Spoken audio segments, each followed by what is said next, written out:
Bear River Live welcomes you to this presentation of Bear River Sports. Gonna go look right. Eli Breger for the touchdown. Flipped it around. Great pass by Jackson Tire. Just lays it over the top. Point conversion's gonna be completed.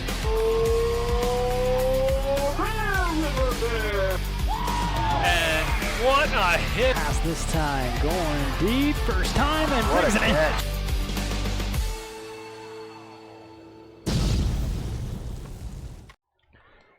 Good evening, everyone. Welcome to Bear River High School as we start region play here in the Region 11, and we host the Skyview Bobcats. Both teams coming to this one, 1 and 2 on the season. Joined again on the call here with Joe Summers. Great to be here, Andy. Excited to call first region game against Skyview.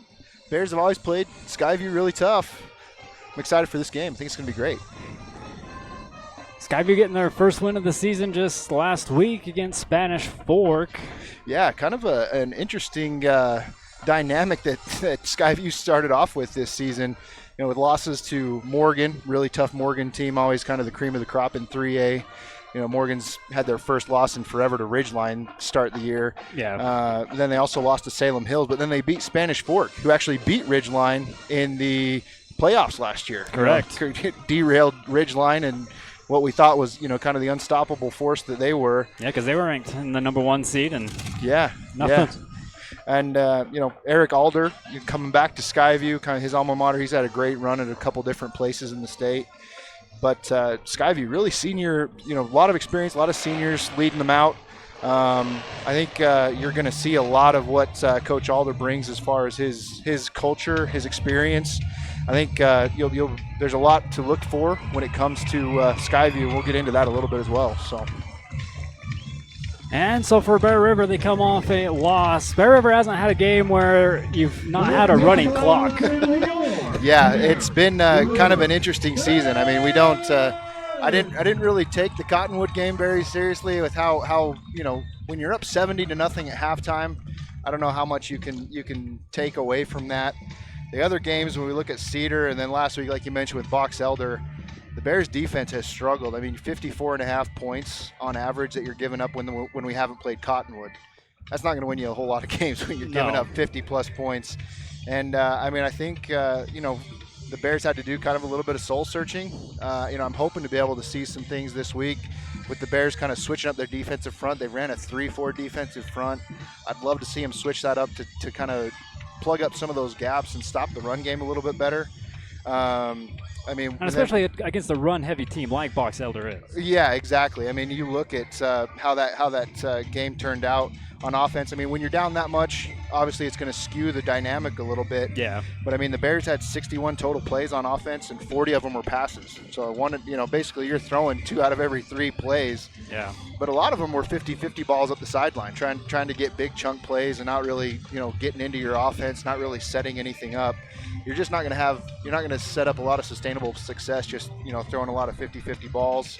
So, I mean, I think you got to, from what I've seen so far in the season and the games, you know, with Cedar, with Box Elder, Bears need to really establish the run, get those really talented receivers and Eli Breger, and the other good receivers that the Bears have to attack the middle of the field.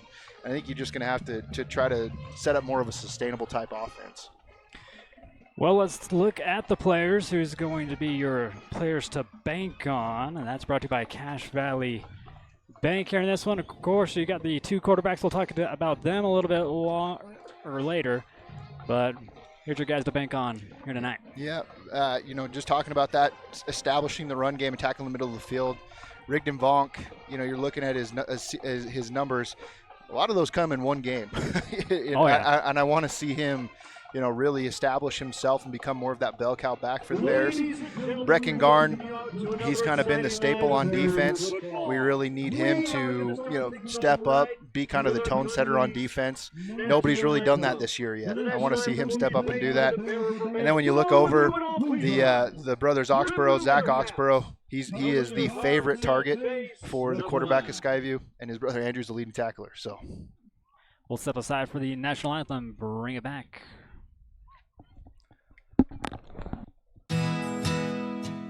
Central Milling is personally invested in the quality of their products and their relationships with customers and suppliers.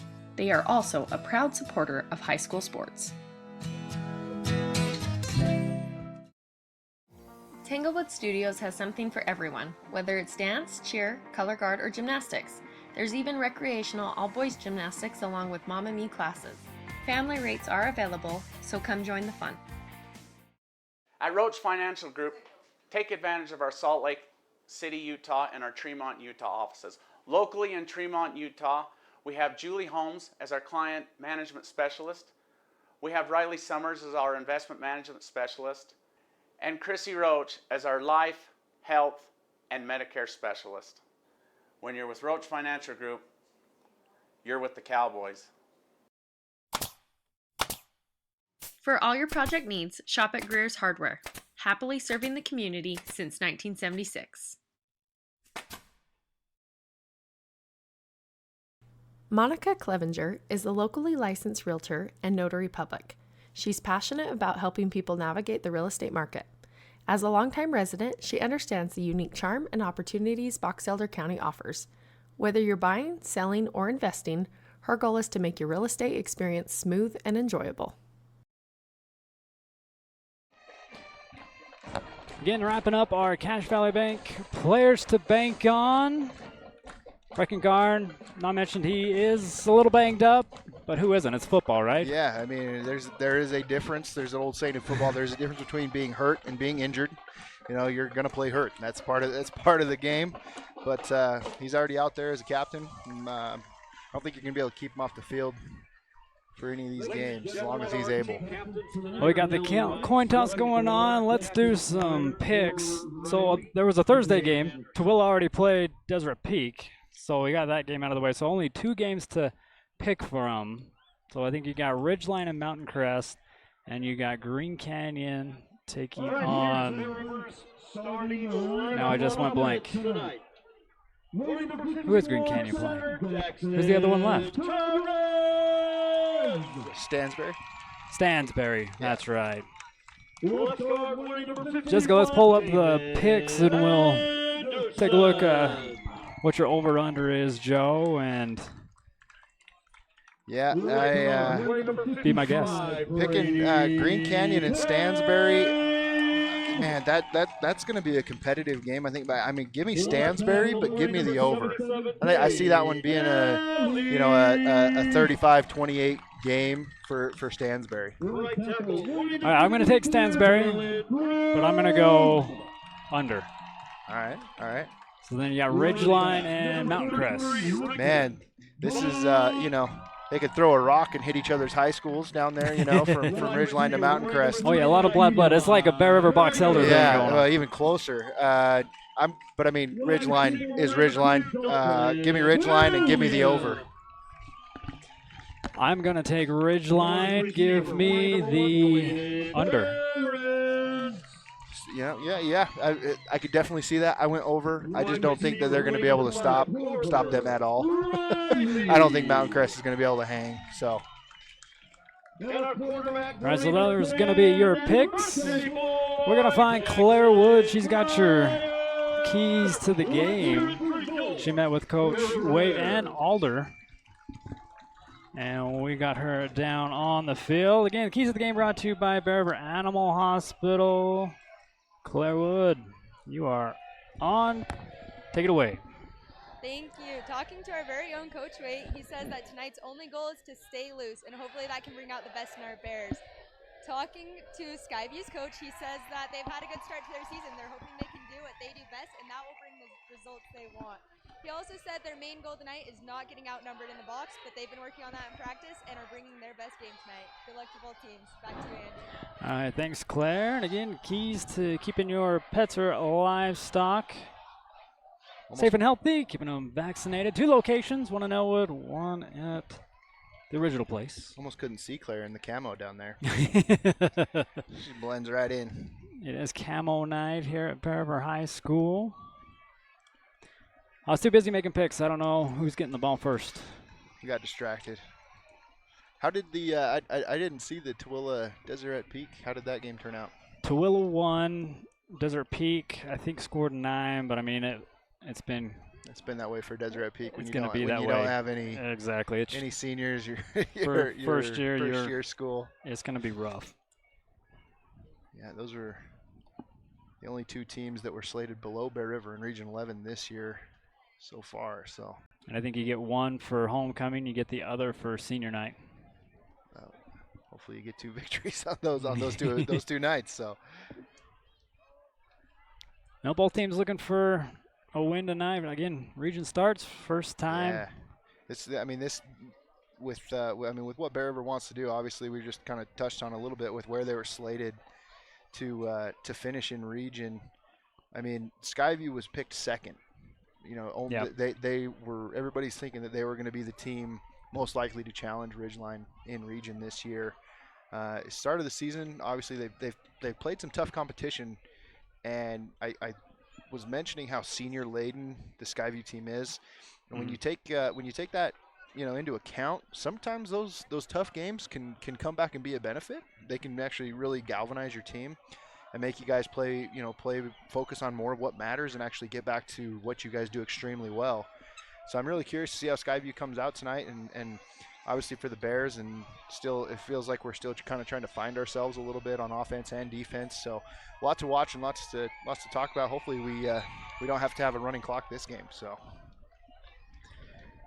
Well, I figured out Bear River's going to get the ball first.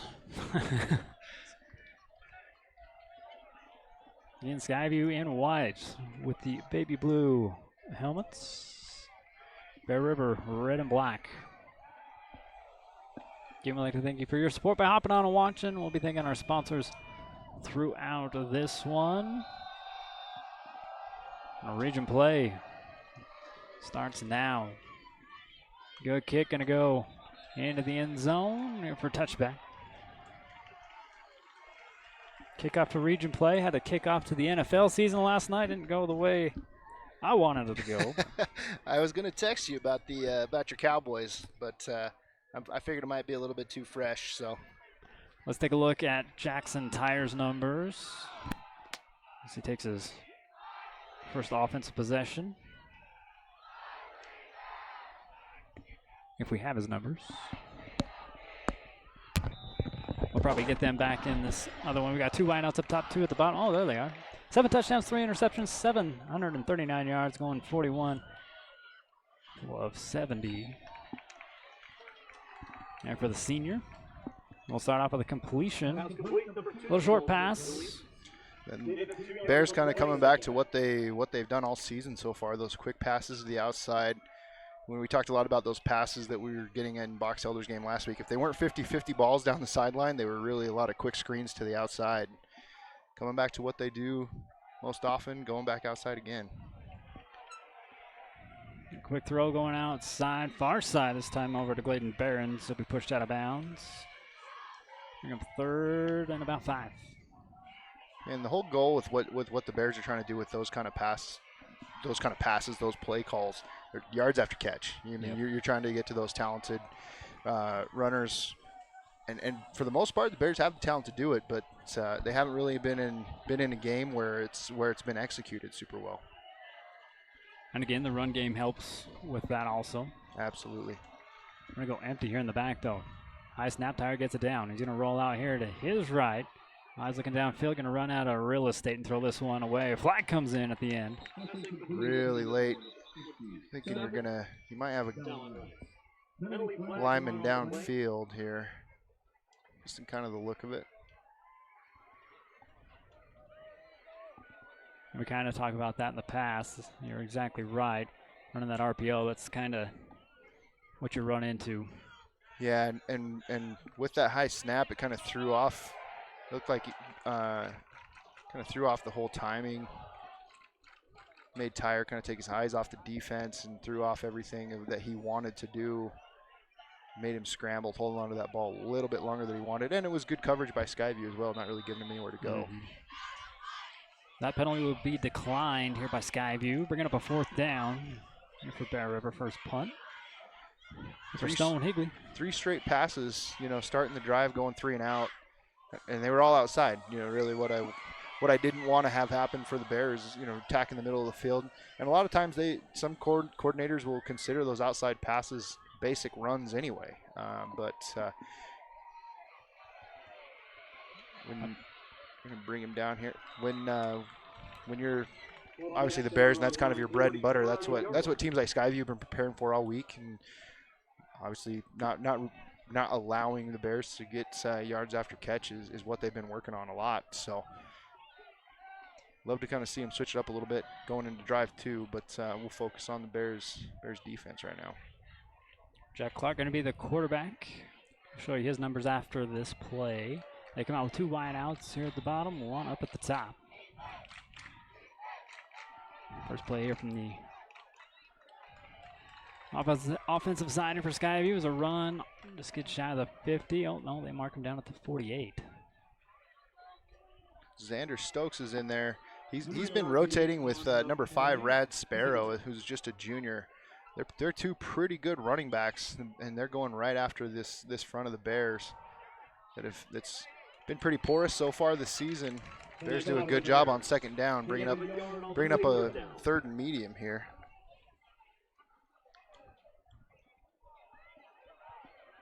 Saw his numbers there, 5 touchdowns, also 3 interceptions here for Clark. Coming into this one, we'll go to the air for the first time. Throw across the middle of the field. He's got his man, and a first down here for the Bobcats. Caught by number 88. Jace Carlson. He's paired up there at the top with his favorite target, Zachary Oxborough, who we talked about in the beginning of this game. Good route, good pitch and catch. Great stop there by the Bears defense. There's a dive up the middle, and it goes for a loss of 2. And that's what we got to see. The middle of that defense has been attacked with the run game. We've got to see the Bears get more tackle for loss right there. 2-yard loss on first down is exactly what you have to have happen. Bears are kind of switching to a 4-down front, which is great to see. 4-down linemen, 2 linebackers, again switching up what these teams have been seeing from them. Going over the top this time, and this one goes incomplete. Going to his favorite target, Zach Oxborough. Don't see him drop too many of these. Usually when Jack Clark's going up, Oxborough's the first guy that he's looking for. Pass was there, very, still catchable. Surprised he didn't come down with that one, as usually as sure-handed as he is, but brings up a 3rd and long now. Sutherland on the defensive coverage. They go back to the ground again, trying to find something. They get a few yards back, but only 1 more yard from the original line of scrimmage. It'll be 4th, but it might be 4-down territory here for the Bobcats. You're definitely in 4-down territory here. The Bears went back to their 3-down front, 3-down linemen, 4 linebackers. Skyview goes immediately to tackling the middle of the field with the run. Get about a 4 or 5 yard run, and that's what happens when when you're not able to do that with a 3-down front. You can get 5 yards a pop on the run. Clark going to the air again, looking left all the way. He's got his man. A little soft coverage. It'll be enough for a fresh set of downs. The other Oxborough, who we were talking about. Cooper Karen. Cooper Karen. Another senior on this team. Anytime we're mentioning somebody's name, just assume they're a senior. They are very heavy laden on the senior. Good step here and a diving catch for a touchdown there for Skyview. They will strike first. Give it up for Cooper Karen. He came and got that pass right here on the near side. Switched up the formation, ran clear to the other side, and then ran another post route here. I think he probably ran about 100 yards in total in those last 2 plays, but did a good job hauling in that catch. Luckily, we're not the NFL. We're not going to have to throw challenge flags to see if that one might have touched the ground or not, but they're going to give it to him. Extra point coming up here for the Bobcats. This one going to be up, and this one good. 8 minutes, 22 seconds still left to go here in the first, and Skyview with the lead 7-0. See if the Bears can answer back. We'll take our second commercial break. We'll be right back. Kent's is your one-stop shop for fresh produce, bakery items, deli, and meat. Stop by today for fast, friendly service.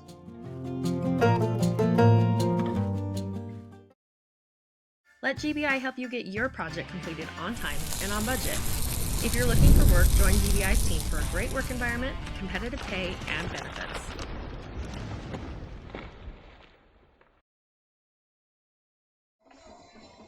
Welcome back here to Bear River High School.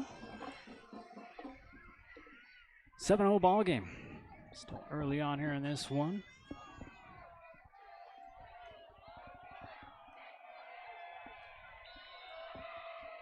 Jace Carlson to kick off.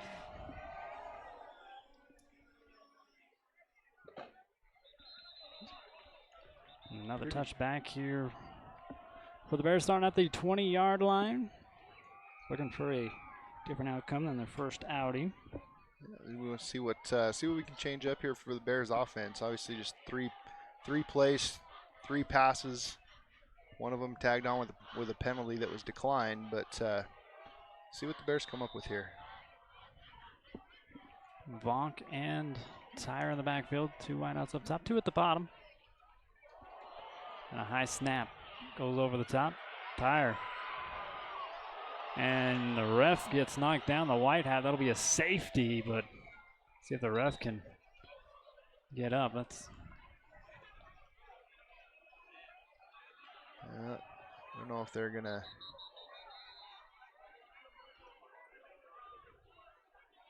Stop the clock. We'll check on the ref. One more look at it here on the CNR replay again. Like to thank them for being a replay sponsor all season long. It's been one of the other issues that's plagued the offensive line, especially the center for the Bears. Just those high snaps. I mean, you get a little bit excited as a center, a little bit juiced up. You just put a little bit too much on those. Daxton Shara has had some issues this year getting those snaps. Luckily, I think they're gonna down him at the 1. Referee looks okay. Yeah, I think where Tyre was at, forward momentum might have been stopped there, but I mean, you're going to bring up a 2nd and 30 here from the 1. Almost looked like the white hat was going to make a play on Tyre. Yeah, hey, give him props. He's hanging in there. He's playing hurt. He's playing hurt. Everybody's playing hurt, even the refs.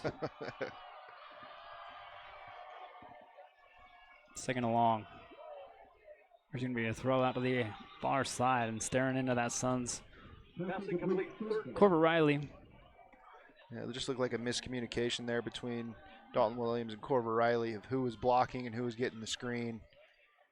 Again, that's, 5 plays. 3 of them have been, those little screens to the outside. Penalty and a bad snap. Not how you want to see the Bears offense starting here. Little bunch set here at the bottom. 3 wideouts. Going all the way up at the top and a hard count. Checking the play here. It's Tyre.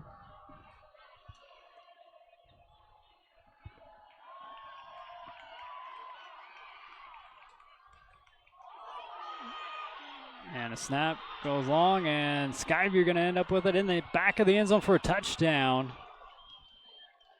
Score 1 on the defensive side. I think recovering that one was Ollie Collins. It doesn't look like a bad snap here. It goes through his hands. As a center, I mean, you're taught between the belly button and face mask of the quarterback.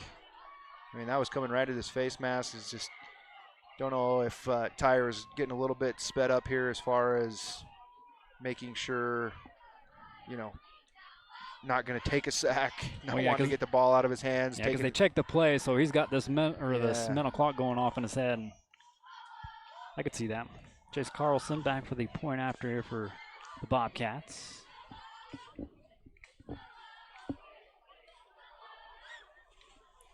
Kick is up, and kick looks good from here, but it's far right. So keeping the score 13-0. On the plus side of that, Bear River will get the ball back and try to keep this hole a little bit shallower. We'll take a commercial break and be right back. The Grill restaurant has plenty of options for the whole family. Check out their new menu items for a lunch date or dinner celebration. They have a lot of new products including entrees, sandwiches, rice bowls, and desserts. They even have additional sides to up your meal choices. Let the Grill help you plan what's for dinner. With over 60 years of experience and personalized service, Guild Mortgage is your key to home ownership in Box Elder County and beyond. Stop by or give us a call today. Guild Mortgage. Own what matters. Back at it, 7 minutes, 51 seconds, 13-0 lead here for the Bobcats.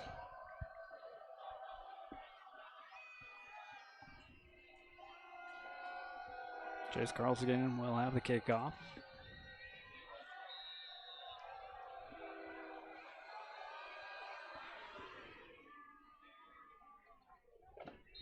And just like all the other ones have been, it's going to be a touchback.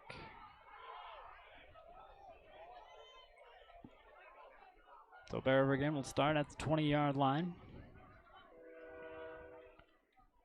Now on the third possession, offensive possession. Yeah, your first 6 offensive plays have not gone how you wanted them to. Here, if you're the Bears, got a short memory. Flush that out, start fresh here. And I will give Tyre that. He does have, you can kind of, just like a pitcher, after you walk somebody, you just forget and move on, and we throw in a catch here. Eli Breger receives this one. Your yards after catch, they end up just shy of the 25. They mark him at the 24. 2nd and 6.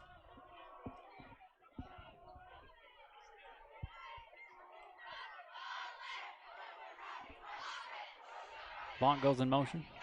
Another high snap. Pre-rusher coming here on the near side. Tyre gets away from him. Just tucking run time here. Good stiff arm, and Tyre will get a Frank Maskadoo first down. Sometimes that's what you have to do as a leader of a football team. Things are not going your way. These snaps have been really chaotic. Does a good job wrangling that one in. Avoids the pressure. Stiff arms, another good tackler we haven't even really got to talk about, Mason Marchant for Skyview. And then, finishes the run really strong, getting a first down. Sometimes that's just what your teammates need to see as a quarterback, as a leader. Just kind of wake everybody up and be like, hey, it's time to go. We need to play some ball and see if the Bears can capitalize on this first down. And another high snap. It's hard to get any momentum at all when you have the miscues. Yeah, and it's a tough spot if you're the Bears, because your entire offense is built around, shotgun, pistol, snaps. Mm-hmm. When you're trying to look at what you can try to do to remedy that, going under center, that's just going to throw off of all your timing, all your backfield mesh points, all your motions. We've had a similar conversation at the Cottonwood game. Yep.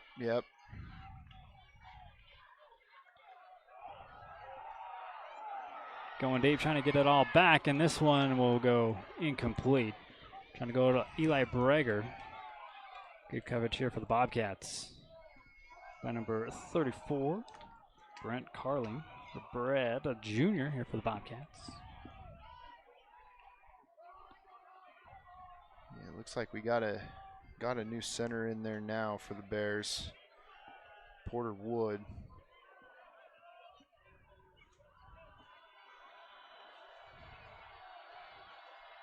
They're check the play after hard count. 10 on the play clock. I about said shot clock. Not that season yet. And Tyre going to get wrapped up. This will be the first sack here for the Bobcats. Marking him down at the 10-yard line. Gavin Reed, one of those strong defensive ends. We haven't even got a chance to talk about him yet. Strong defensive end. He was pressured immediately, Tyre, coming off of the edge. We'll talk about him a little bit. Gavin Reed. It's the Ely Palmer, Mason Marchant. Those guys are some good defenders. Bobcats came after this one, almost got a hand on it. Looks like we're going to get at least 15 yards back. I think that one looked like the 15-yard variety on Stone Higley. He might be our best offensive player to this point. Stone Higley getting us the 15-yard penalty. That's exactly what's going to happen. Might be exactly what the Bears need. On 2 of their drives so far, they've been in, 3rd and 20 plus because of bad snaps. Mm-hmm. This personal foul is going to give them It'll still be fourth down. It'll still be fourth. Okay. But it's going to give them 15 yards. They still have to get to the 47, and we are currently at the 24. So they will punt again, but at least able to pin Skyview back a little bit further. Hopefully flip this field a little bit.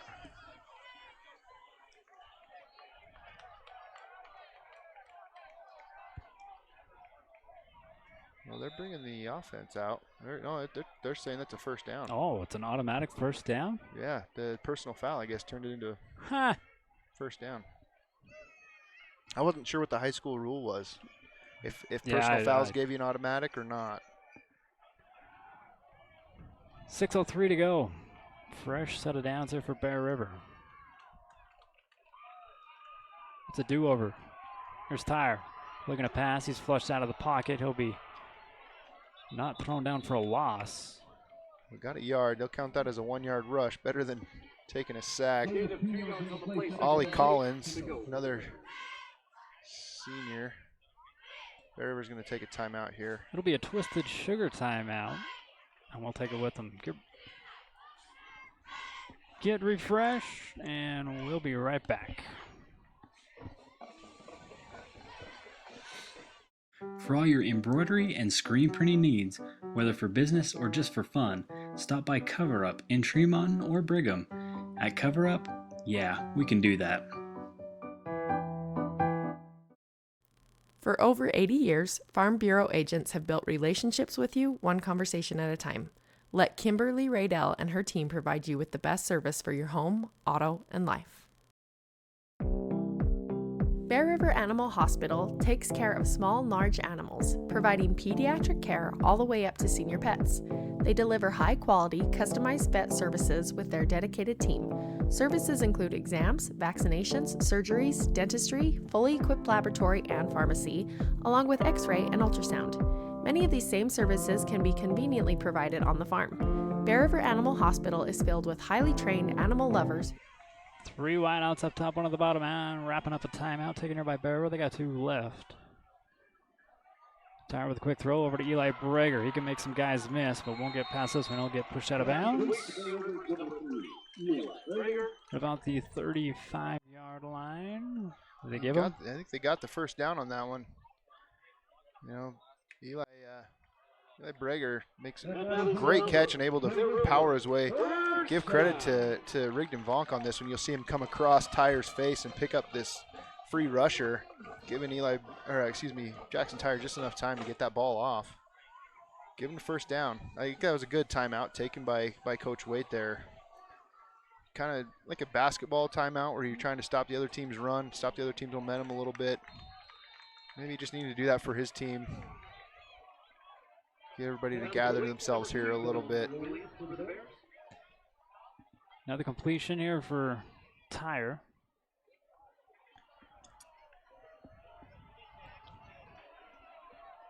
Give him a gain of 2. 3. Second down and 7 here for Bear River. We go empty here in the backfield.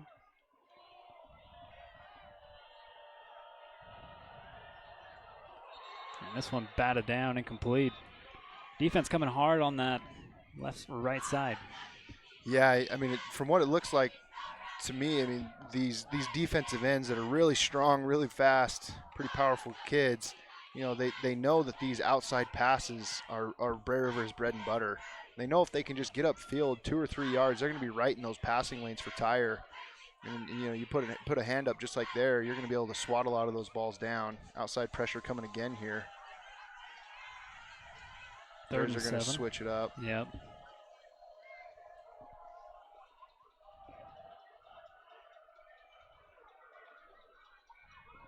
Snap, here's a throw, going near side, can't bring it in. Eli Brager.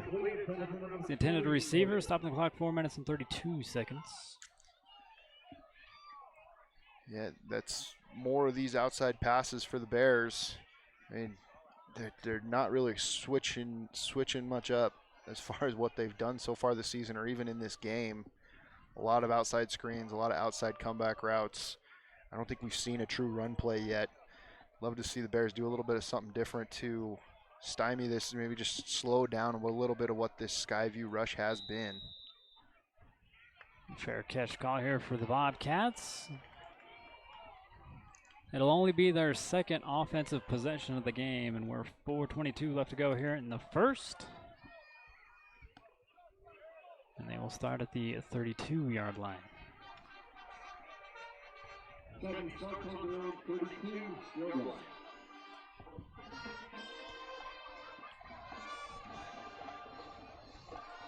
One guy that we have not talked about yet so far is Carson Sutherland, corner for the Bears. He got tacked a lot last week by Box Elder. Good wrap up here for Bear River. Great stop on that inside run, bringing up a 2-yard loss. Exactly what you have to do against these runs is get them tackled for a loss. Going back to Carson Sutherland, he was targeted a ton in that Box Elder game. And, with what the Bears did on that last drive, they given up a lot of big pass plays. Looks like might be trying to exploit that a little bit as well. Another handoff up middle, and Bear River ready for that one again. Another tackle for a loss. Yeah, two very encouraging plays on defense for the Bears. Have Skyview going backwards, bringing up a 3rd and long. This is where this pass defense has to bow up, though.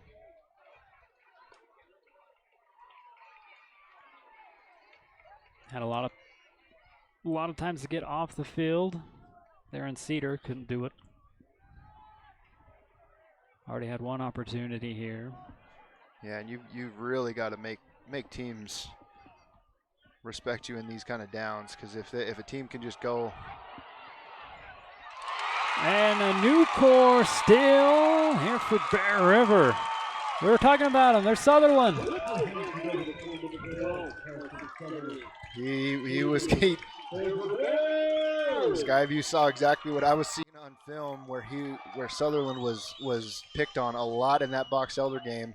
Credit to him for hanging strong with the best receiver, Zach Oxborough, for Skyview. Ball's just a little bit underthrown by Jack Clark.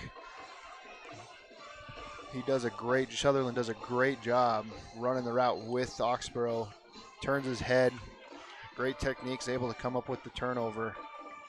Great, dare I say, the best defensive possession for the Bears so far this season was just that one right there. 2 tackles for a loss on the run play and a takeaway. Flag's gonna fly on here. Got Breger in at Wildcat quarterback right now. Looks like they're gonna get an illegal motion here, or illegal shift. Yeah. First true run play, Marcus Reed coming up to but the announcers. illegal shift. Booth, Marcus Reed coming up to the announcers booth.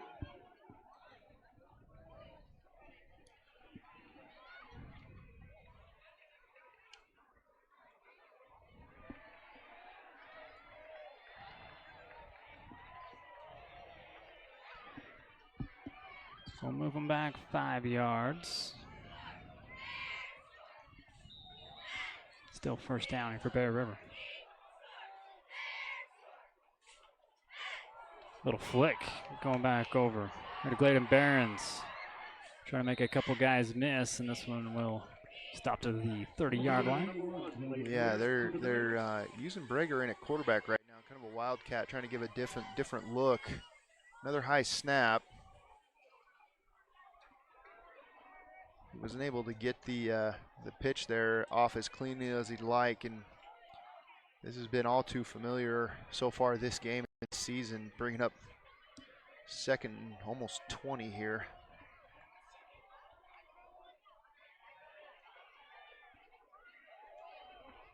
We'll throw over to the far side.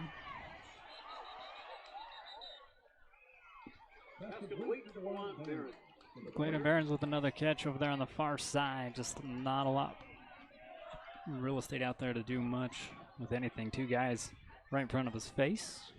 Yeah, I just want to see the Bears try to go up the field, go attack the middle of the field. Let these guys up front settle down a little bit. Nothing settles down an offensive lineman like just a few consistent run plays. You know, when you're backpedaling every single play, letting these defensive linemen pin their ears back and come after you. See, right now, Skyview's defensive line's not even set. They're in a single line, and it's going to be a design quarterback keeper. Blockers up front here for Jackson Tire. He'll be hit out of bounds. Some of those yardage backs looking to bring up a 4th down here for Bear River, heading to the 47. Yeah, that was a true keeper all the way. You'll notice Skyview's defensive line was basically all standing up, stacked right one behind one another, not really allowing Bear River to identify who they're trying to block. Bear's going to go for it here on 4th down. Need to do this something. Could be big, Joe. Need to do something. 2 wide outs up top, 2 at the bottom. Skyview's bringing this outside pressure again. They line up with these 3 down linemen, and they've been bringing these outside backers. Bears will call a timeout. Stops the clock with 45 seconds to go. Still in the first quarter. Skyview with the lead, 13-0. We'll step aside for another Twisted Sugar timeout. Kent's is your one-stop shop for fresh produce, bakery items, deli, and meat. Stop by today for fast, friendly service. Let GBI help you get your project completed on time and on budget. If you're looking for work, join GBI's team for a great work environment, competitive pay, and benefits.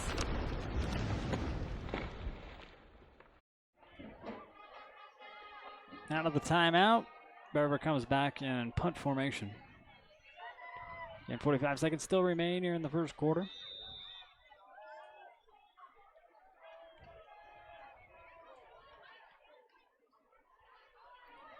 Kick is away, going to drop short, take a Bear River bounce. Going to be fielded and dropped. Yeah, about the 25. Not the strongest kick we've seen. Comes up a little bit short, but it's able to bounce. Smart play by number 11, Lincoln Ballard, another senior for Skyview. A lot of times, those punt returners will just get away from those. You know, it's kind of what they're coached to do, but a lot of times when they start bouncing like that, they'll add, 10, 15, 20 yards. He does a good job grabbing it, holding on to it, allowing Skyview to start here at the 28 instead of something like the 18, Those little things, those are those hidden yards in a game that you don't often see but can make a big difference. A little fake here, a little pitch.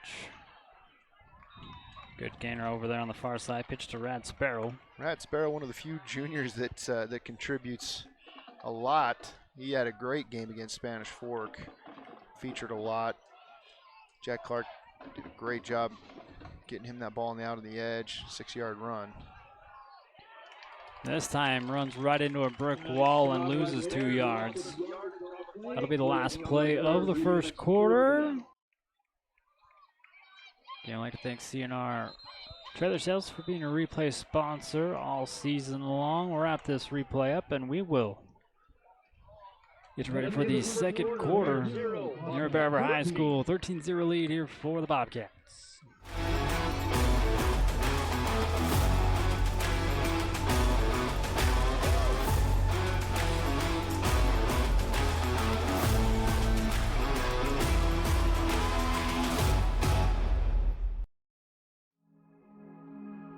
Cache Valley Bank is dedicated to fostering local businesses, aiding financial growth, and building strong relationships.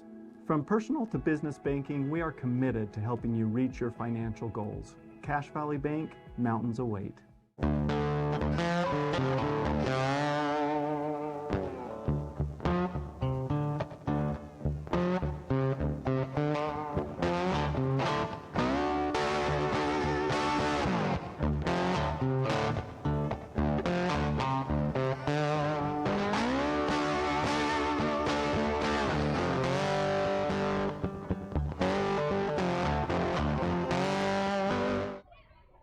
Start of the second quarter. Bobcats here on a 3rd down. Gonna throw to the near side. Good throw and catch. This one brought down by Zach Oxborough. He's gonna be right at the line. I think they're gonna give it to him. They will. Yeah, and anytime Jack Clark steps back, his first place his eyes are going are usually right towards Zach Oxborough. He does a great pitch and catch there, getting it out on the edge.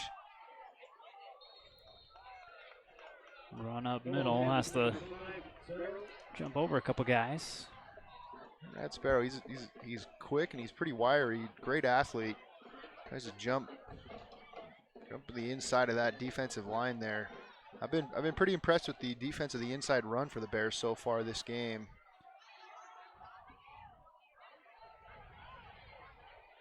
Short throw out here to the far side. Good gain after the catch. See where they mark him. Guess who?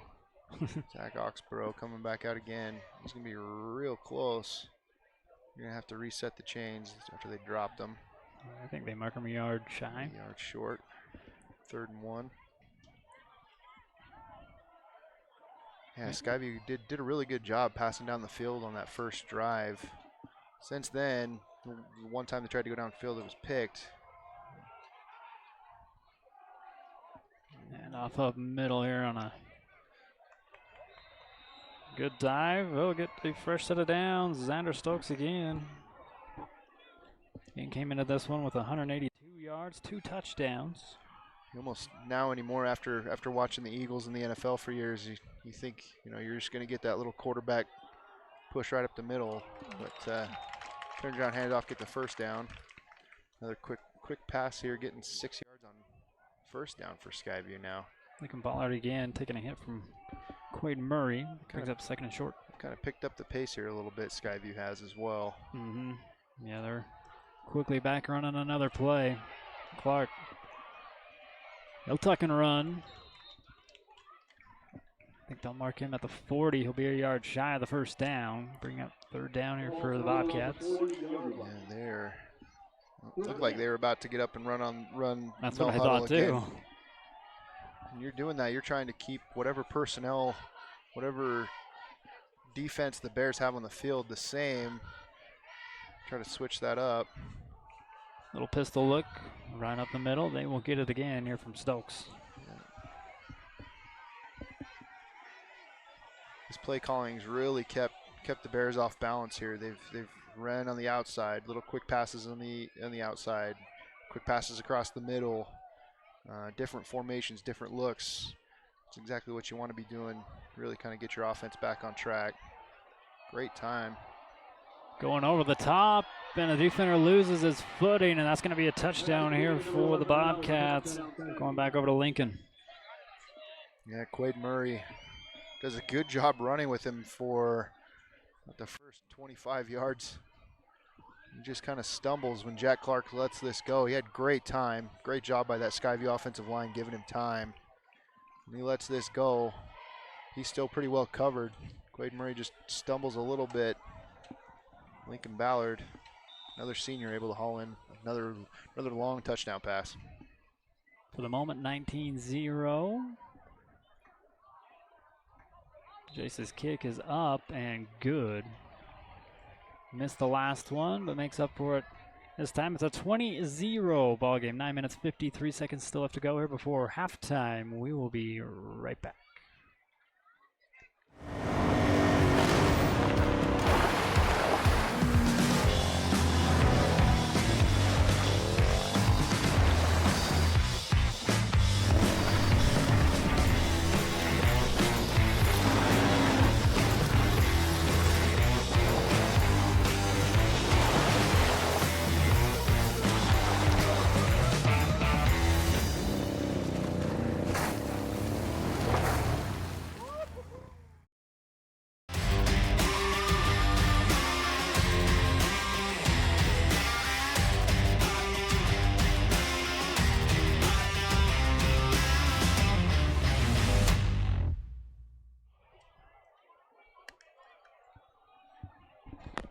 Back at it here at Bear River High School. Carlson with the kickoff.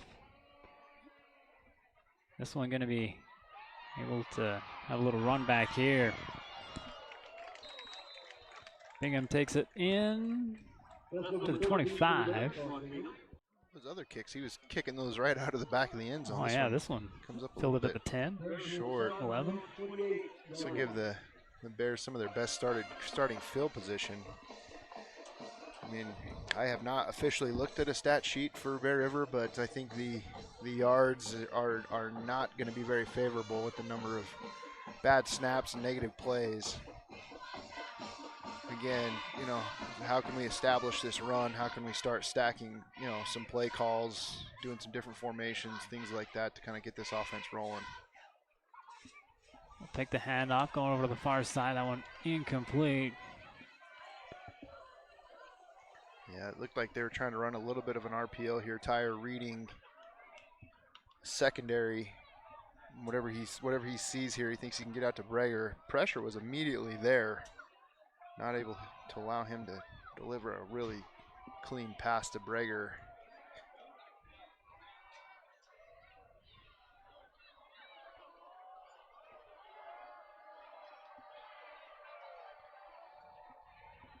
Empty in the backfield, throw across the middle. Eli Breger with the catch. We'll run into a couple of white jerseys, be taken down just shy of the 35, marking down at the 34. We got a pass in the middle. Great crossing routes here. Yeah, they're all over crossing in the middle. Yeah, and I mean, Skyview runs a zone defense, and rightfully so. When you're running zone, you just want to keep everything in front of you.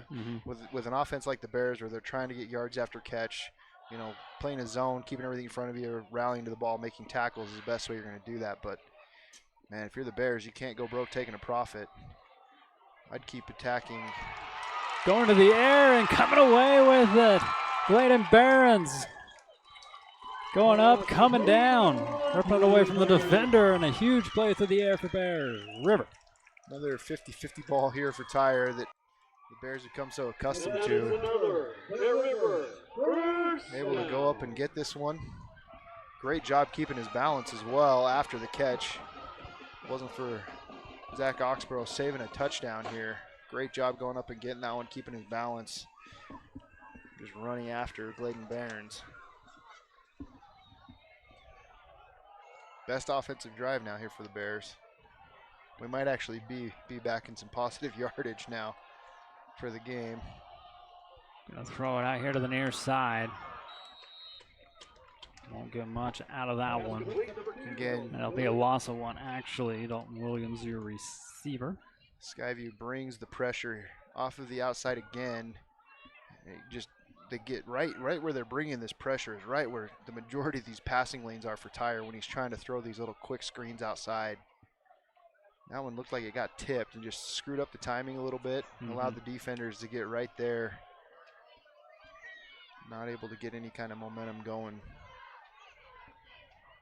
Go 3 wide up top. Eli Breger alone here in the middle. Tyre will keep it. Get inside the 10. Mark it down on the 9-yard line. Yeah, big number 56 is to Ely Palmer for Skyview. Got his big paw right there on Jackson Tyre. It only took one arm to really kind of slow him down. Probably saved a much bigger run and maybe even a touchdown. Just that little slow down there with his one arm. Brings up a little bit more third of manageable here. Bears have got to get some points to stay in this game. In the pistol look. This one batted down, incomplete. Trying to go back over the middle of the field. Stop the clock, 7 minutes and 30 seconds. Yeah, looking like he's going to hand this one off, but a little bit, he does another RPO, thinking he's just going to be able to get it right over the top. I think Skyview's been really well coached and just knowing kind of what these Bears want to do as far as getting the ball on the outside on these wide receiver quick passes, quick screens, these RPOs. Just getting right in a lot of these passing lanes. Stone Higley for a field goal. This one up and this one in. Bear River on the board. Courtesy of Stone Higley. 7:26 still left to go here before halftime. We'll step aside and we'll be right back. Stop by Twisted Sugar and pick your favorite gourmet cookies. There's 18 flavors available each week, as well as cookies of the month. You can even get a specialty order of mini cookies for your favorite team or something sweet for that special person in your life. Be a smart cookie and get that sweet at Twisted Sugar. Golden Spike Power Sports is still family owned and operated, serving the Bear River community since 1947. We're here to take care of all your power sport needs, located right on Main Street. Come and check us out and experience the difference. Miller Medical is ready to care for clients with full services for family medical. Be sure to schedule your yearly checkup to help you find out where you stand with your health. They can even help with weight loss and hormone therapy. Let Miller Medical take care of all your healthcare needs.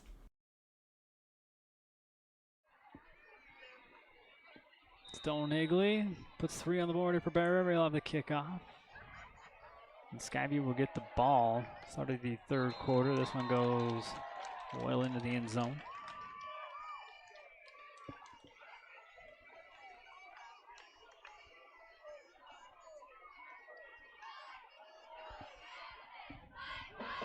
There's been some positives on the defensive side for the Bears tonight, stopping the run, and it's just been this deep passing game for Skyview that's really kind of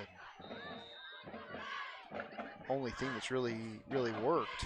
I mean, we've only had 2 touchdowns, but both of them have been long touchdown passes. The other touchdown came on the bad snap in the back of the end zone. But I mean, some encouraging things you're seeing here from the Bears defense so far. Just got to make some adjustments and be able to stop some of these downfield passes. Stokes goes over to the far side. He'll get it here from Clark. Blocker in front of him. Bear River stop him before he reaches the 30. Bingham and company over there on the far side. Good little swing out here by the running back for Skyview. Xander Stokes. Been stymied on the inside by this Bears defensive front. They get him out on the edge and get 9 yards. Fake the handoff here, go over the top and incomplete. Intended receiver was Will Alder. Carson Sutherland does another good job there, bowing up. You know, one thing, if he can keep holding up to a lot of the challenges that both Box Elder and now Skyview are throwing at him in these games, you know, he keeps getting better, keeps his head in the game, stays positive. He can be able to be a pretty good coordinator here for the Bears. I thought I was going to see the tush push, but instead it'll be a handoff for gain of 1, and that's all Skyview needed. Xander Stokes gets a fresh set of downs here for the Bobcats. Don't need much. Bring up another fresh set of downs here. Kind of a broken play here, but Clark spins away from it. Getting something out of nothing, and they'll be about 3 yards shy of the first down. Yeah, the Bears bring the pressure here from the outside. You'll see Kaysen Hawes coming from his outside linebacker spot, and Jack Clark doesn't even see him, but just after he fakes the handoff, Kaysen just kind of misses him. Gonna get an encroachment here. Hawes had him dead to rights in the backfield after that one, but just missed. Jack Clark's able to turn that into something positive, and smart play calling there by Skyview to try to get the Bears to jump. They've been in that little bit of a hurry up. You know, let's get up to the line, let's run a play.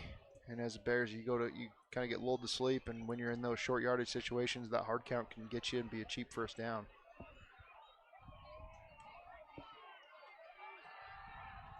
Clark with time, gonna throw far side, a little underthrown again, and Sutherland almost had another one.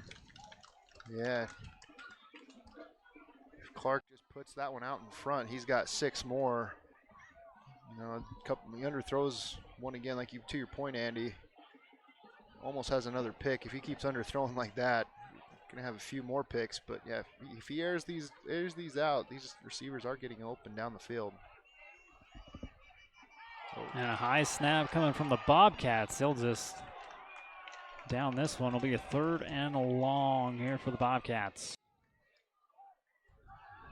It's funner when it happens to somebody else. And that give credit to that defensive front when they're as an offensive lineman, when you've got somebody really getting after you up in your grill as a center, kind of speeds up your operation and how you're having to snap the ball. Cause those issues if you're not. We got a flag on the far side. Here. And I'll go against the Bobcats. Penalty goes against Little the false start, so back them up even more. Skyview shooting themselves in the foot. Yeah. This looks like a typical Bear River down and distance here.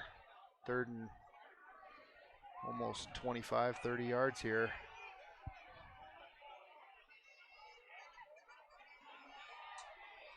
Breckengarn looking to come in here on the near side. Skyview will check the play. 3 wideouts here at the bottom, 1 at the top. Stokes and Clark in the backfield. Going deep and over the shoulder catch brought in and stays in bounds. They get it all back with Zach Oxborough. Yeah, just what we were talking about on that last underthrow.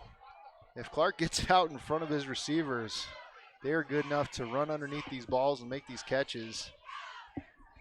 Great job, just right over the shoulder. Oxborough does a great job hauling that one in. Back to pass again. This time they go to the other side of the field. Still got his man bringing it in about the 26-yard line. That one caught by Cooper Karen. Cooper Karen already has a touchdown in this game. These receivers are very experienced and very talented. Bears are going to call another timeout here, try to save some points. I mean, that was such a heartbreaker to go from 3rd and 30 to 1st down on the border of the red zone here. It'll be the last Twisted Sugar timeout the Bears can take here in the first half. 4 minutes, 37 seconds. We'll be right back. Meet the dedicated veterinarians at Bear River Animal Hospital. Whether you have small or large animals, they can provide high-quality, customized vet services, including exams, vaccinations, surgery, dentistry, x-rays, and ultrasound. Make an appointment at 435-257-7455. Wrapping up a Twisted Sugar timeout.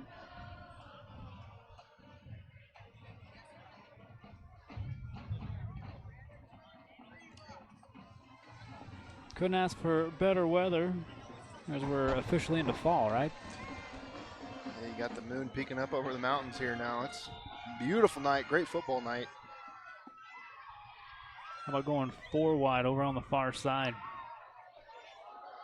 Instead, we go to the near side, and this one going to be brought in for a touchdown here for the Bobcats. This time, Zachary Oxborough. His favorite target. Went back to him again, picking on Sutherland again. Sutherland not able to hold up on this one. Great pass. Great catch. You just mentioned how they overloaded one side there, 4 wide receivers to the top.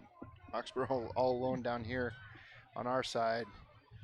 That's where he was going, and a great pitch and catch. Putting up more points for the Bobcats. It's Carlson here for the point after. He's only missed 1. This one will be good as well. Bumping up the lead 27-3.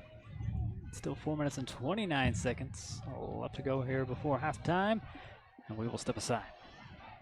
Did you know Kent's Market has an app? And it's free.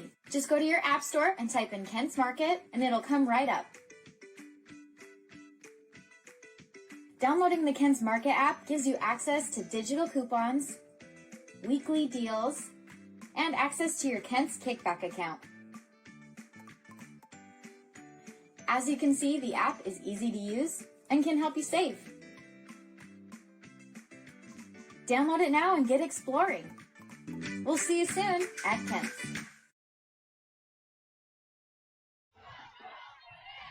I got it here at Bear River High School. Still plenty of time here in the second quarter, but Bear River has no more timeouts. Carlson again to kick this one off.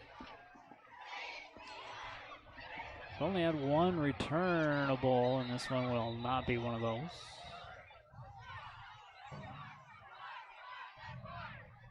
Bears were, sorry. Go ahead. No, Bears were just coming off of their best offensive drive of the game. Able to get 3 points. You got 4 minutes left here in the half.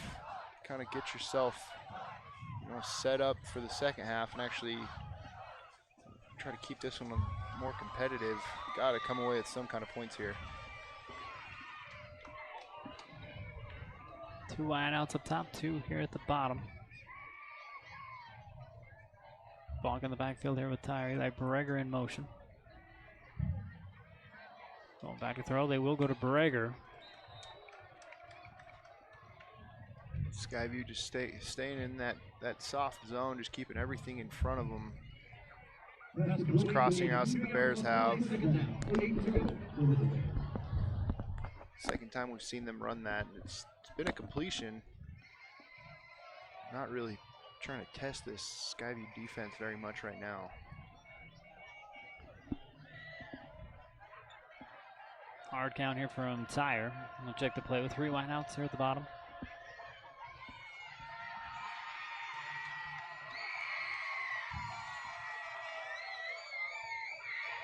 And room to run here for Jackson Tyre. And with speed, gets a Frank Maskadoo first down. They stop at about the 40-yard line. Great job climbing the pocket here by Jackson Tyre. His offensive line picks up this defensive rush. He steps up and sees a lot of real estate in front of him. At the end here, he kind of turns sideways, thinking he can cut outside and maybe find some more yardage. Stays north and south, he probably gets another 5-10 yards, but brings up the first down, keeps things moving here for the Bears. And before this one gets started, a flag flies. It'll be coming back 5 yards here for Bear River as a false start's called.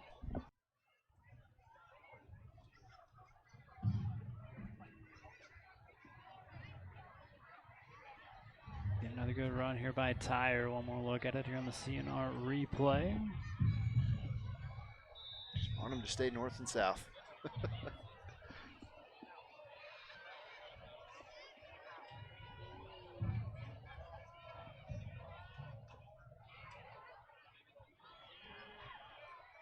Here's Tyre with a wide open Gladen Barons and a cut inside. Maybe just shy of the 30.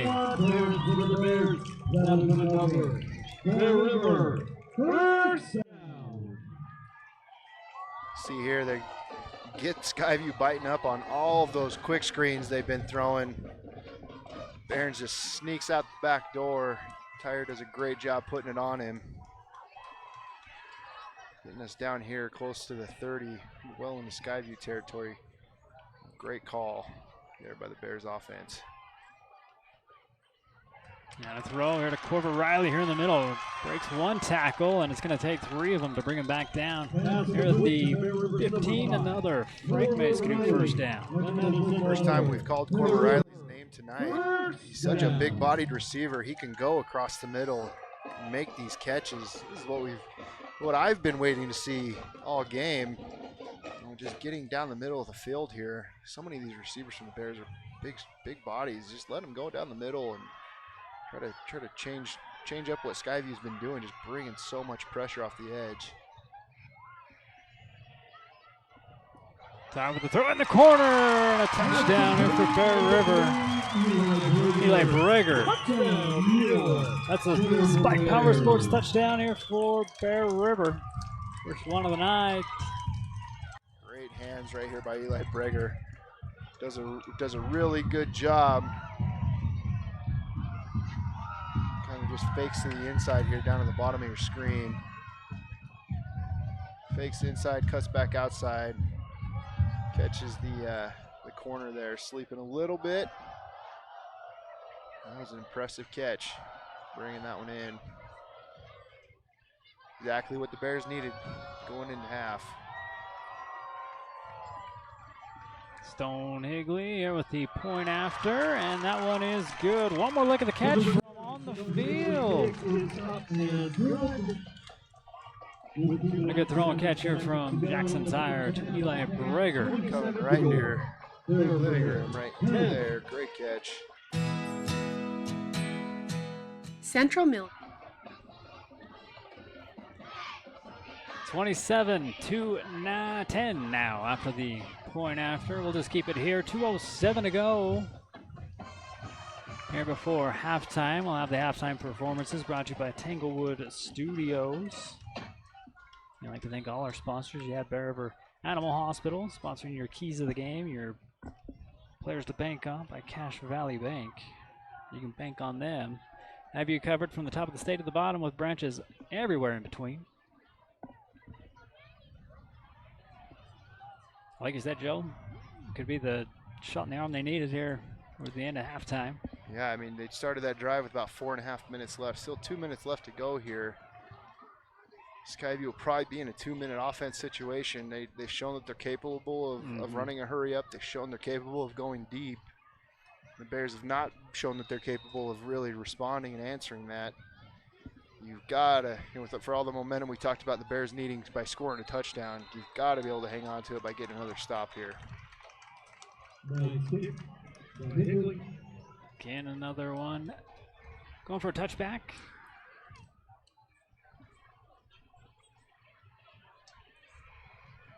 I'm really curious to see what Skyview's play calling is going to look like here. They've done a good job, staying consistent with trying to run the ball, but then building off of that with attacking the edges and getting downfield. Bears have done a pretty good job of stopping the inside run. They'll empty out the backfield again here. They don't go to Stokes this time. They go to the far side and breaking a couple tackles, getting a first down for Skyview. And again, they have all 3 timeouts. So like you said, Joe, plenty of time. That's exactly how you want to start a 2-minute drive if you're Skyview. Quick hitter. Well, they're going to use that first timeout. No, you got an injured Bear on the field, actually. It'll be our Miller Medical moment. I was saying that's exactly how you want to start your 2-minute offense if you're Skyview with a first down on first down and just automatically get into your hurry up. Makes it real easy for a play caller to get into some kind of rhythm or momentum of what you guys are doing. Bennett Allen, the injured player down here for Bear River. 1 minute, 52 seconds still left to go. We'll step aside and be right back. Miller Medical is ready to care for clients with full services for family medical. Be sure to schedule your yearly checkup to help you find out where you stand with your health. They can even help with weight loss and hormone therapy. Let Miller Medical take care of all your healthcare needs. At Cache Valley Bank, we value our heritage and the history we've built within our communities. With over 45 years of experience behind us, we are confident in our ability to equip our customers with the necessary tools and expertise to navigate their financial journey. Whether you are ready to expand your existing business, embark on a new business venture, or are seeking better personal banking, let us help you reach new heights. Cache Valley Bank, mountains await. Bennett Allen able to make his way off the field. Hopefully he can return quickly. 1st and 10 here for the Bobcats. Clark will dump it off here to the near side and goes incomplete. Brad Sparrow wants that one back. He had some room to run out there.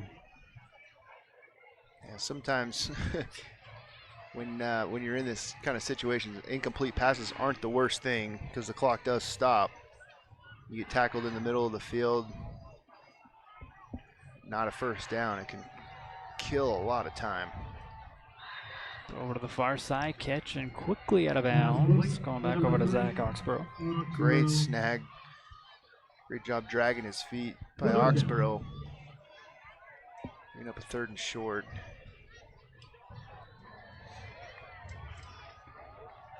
Almost a quarterback keeper. He'll flick it back over to Sparrow. Sparrow gets to the edge, and that'll be enough for a first down here for the Bobcats. Most most important thing he did on top of getting the first down was getting out of bounds. This has been a great textbook 2-minute drive so far for Skyview. Still have a 1.5 minutes left.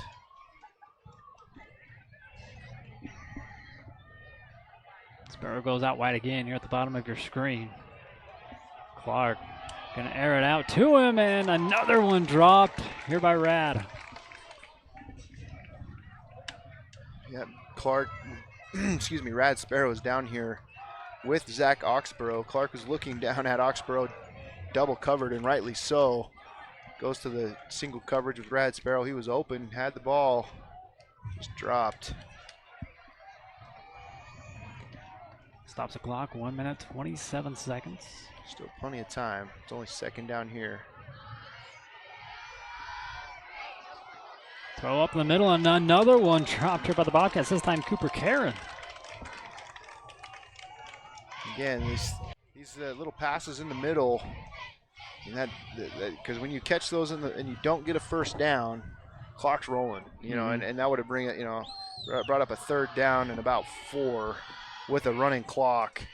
That's going to speed up a lot of things and maybe put you behind. I don't necessarily, want to have a 3rd and 10 if I'm an offensive coordinator, but being able to take my time and call a good play is what I want, and this is what you want to have.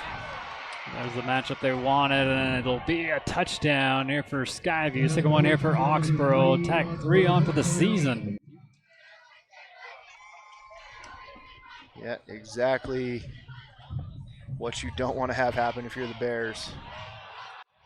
Letting Zach Oxborough run free down the sideline. Great protection by the Skyview offensive line. Zach Oxborough gets behind Sutherland, drops it right in the basket. Another touchdown for Skyview.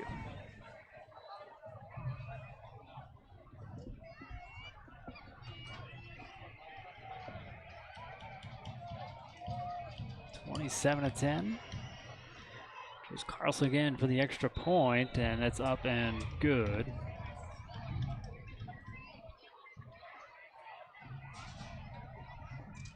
Score now 34-10. 1 minute, 10 seconds. Bear River has a chance to answer back with no timeouts when we come back. Great Basin Industrial has been building America with epic safety and quality since 2007, specializing in steel fabrication, machining, and paint. GBI engineers, ships, installs, and repairs a wide range of products. They design and build all steel and alloy work according to the highest industry standards. Let GBI help you get your project completed on time and on budget. If you're looking for work, join GBI's team for a great work environment, competitive pay, and benefits.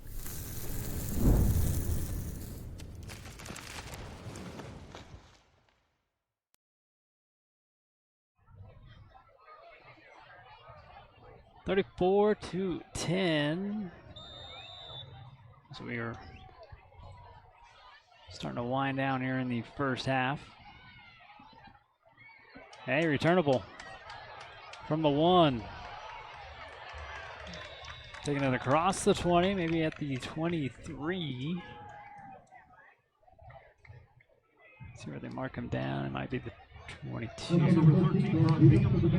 Bears see what we can try to do with our 2-minute hurry-up type offense here.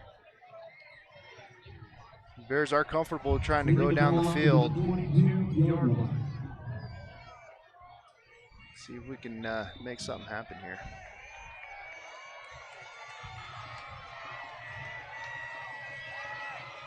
Corbett Riley in motion. They'll throw it on a slant over to Eli Breger, incomplete. Really weird kind of shift here from that defensive line of Skyview. Basically all 3 down linemen shifted over to the right side of the Bears offensive line. Left tackle and left guard had nobody in front of them. Yeah. They're doing it again here. Yeah, 3 down all the way to the left. I think they're just trying to get in passing lanes for Tyre on the right-hand side. Giving off here to Eli Breger, and like you said, that'll keep that clock rolling, Joe. Yeah, that's exactly what you don't want to have happen. I don't know. Skyview's going to take a timeout. Third down, 4 yards to go. I don't know if they're thinking if they get a stop here, maybe they'll get an opportunity to get the ball again. Because they still have now 2 of their timeouts. Yeah, I mean 2 timeouts and 30 or so seconds. You can, especially when you got a guy like Zach Oxborough, you can put up some more points in a hurry. Yeah, it's been the big play through the airs that have got Bear River. Skyview's run game, not there. Bear River's got that kind of bottled up. I don't think Bonk has touched the ball tonight, honestly, in any kind of handoff. Well, he has, but it's got it pulled out from Tyre as he's Taking it down the field. I'm not going to count those. 40.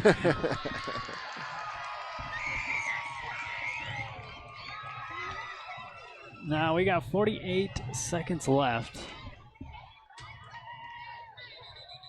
Skyview might have done a favor here for Bear River.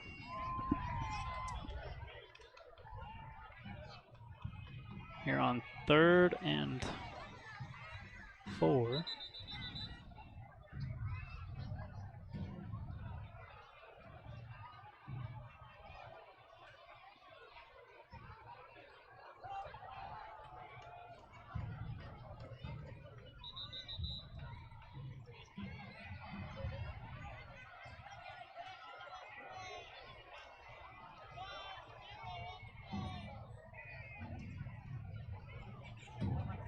Not sure what we're waiting on, Joe. I don't really know. Oh, they're putting more time. Time back on. They're putting a minute. I don't know where we would have lost 12 seconds. Oh, I think we're gonna tick. Now we're gonna tick some off. I think 50 seconds is what they're gonna put it to. Got it. 2 seconds. Okay, I can understand. Also, was getting refreshed here by Twisted Sugar instead of resetting the clock during the timeout. Here's Vonk with a handoff. He's got space. Out on the far side, he's got a Frank Mason can do first down. The only bad thing, he doesn't get out of bounds. Clock will stop while they reset the chains. Oh yeah, that's high school. Yep. Bears get a play called here. What do you know? Vonk touches the ball for the first time with only 40 seconds left here in the half. It's a big chunky yardage. You got to run it now. Go. Wanted to let it go, pulls it back. Tyra will stop the clock on his feet. Gain a couple yards. 27 seconds left to go here before halftime. He was looking long. Wanted Corver Riley long, it looked like. Thought better of it, pulled it down. Get some positive yardage. More importantly, stops the clock. Lets the Bears regroup here, get a good play call. Breger up at the top of your screen. Look for something here.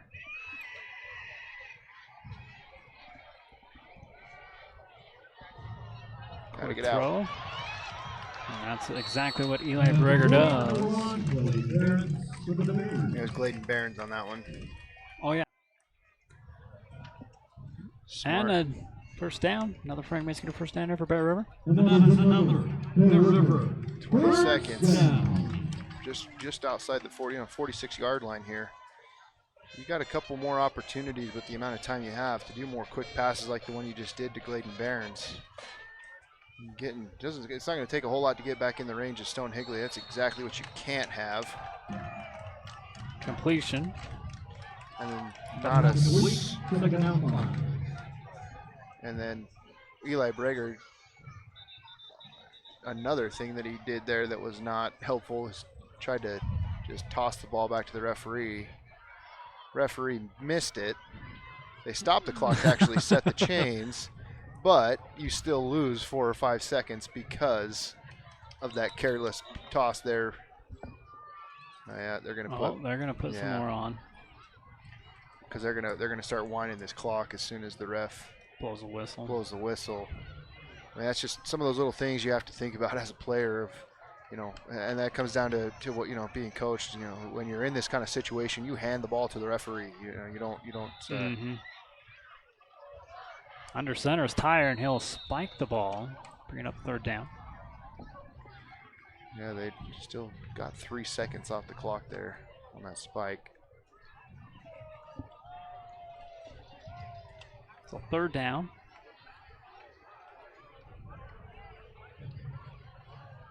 Two wideouts will go up top. 2 here at the bottom. Skyview shifts that defensive line. Goes up higher for Corver Riley. Incomplete. Center for number 5. Riley, down. Stone Higley's going to come in here. Let's see it. He's going to attempt probably about a 56, 57-yard field goal from the left hash. Scratch that, 59.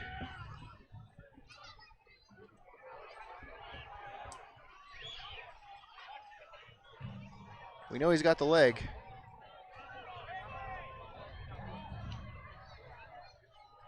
Six seconds left. Barring a penalty, probably should be the last play of the game. The kick is gonna be just short. And only missed it by about a yard. Man, a little bit of breeze. That one's through. Maybe in the record books. I don't know. So at halftime, it is 34-10. Again, we got the halftime performance brought to you by Tanglewood Studios. So don't go anywhere. That's coming up next.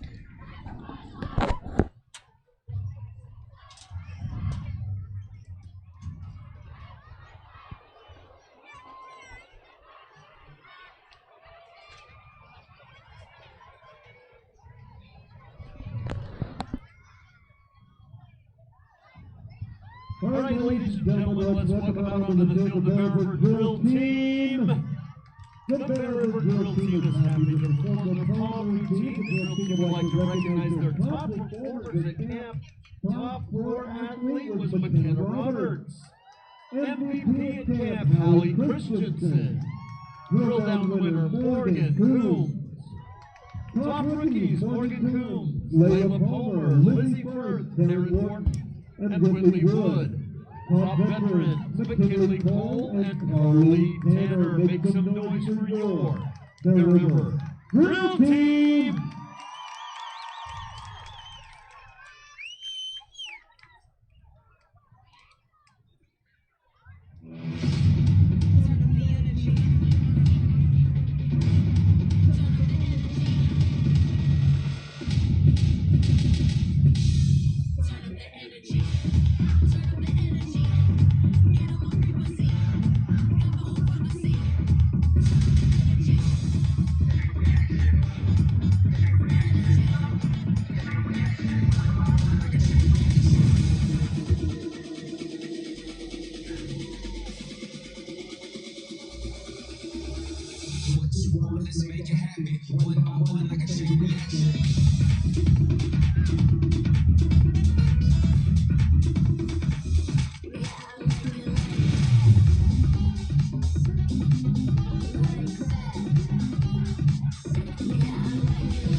Make some noise for your Bear River Drill Team!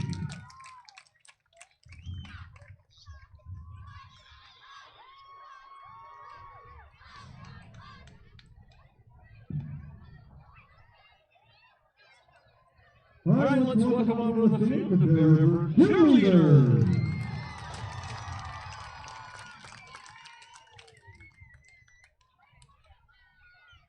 The cheerleaders will be performing their camp hip-hop routine. Make some noise for your Bear River Cheerleaders!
some noise for your Bear River cheerleaders.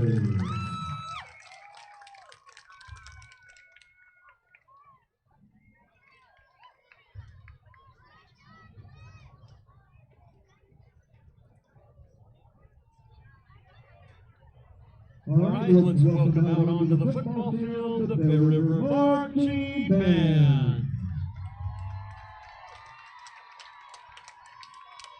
Ladies and gentlemen, the Bear River Marching Band is under the direction of Mr. Wade Walton, assisted by Chantry Olson with Jack Black, Courtney Wilkinson, and Marcy Walton as drum majors.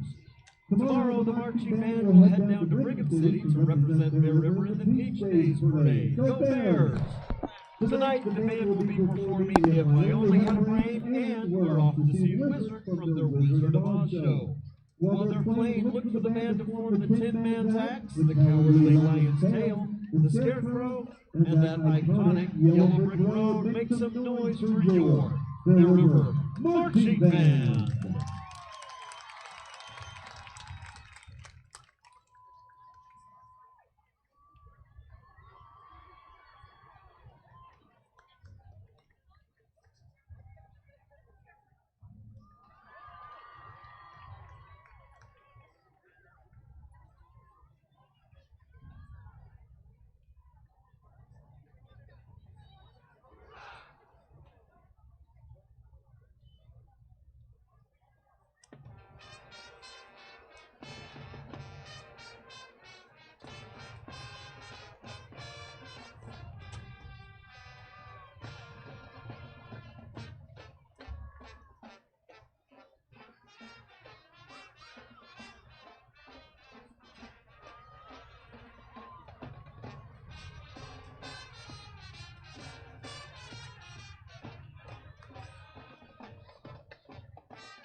Make some noise for the Bear River Marching Band.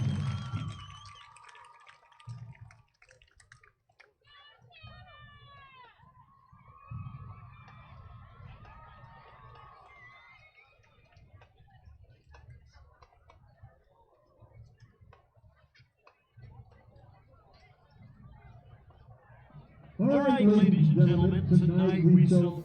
Tanglewood Studios has something for everyone, whether it's dance, cheer, color guard, or gymnastics.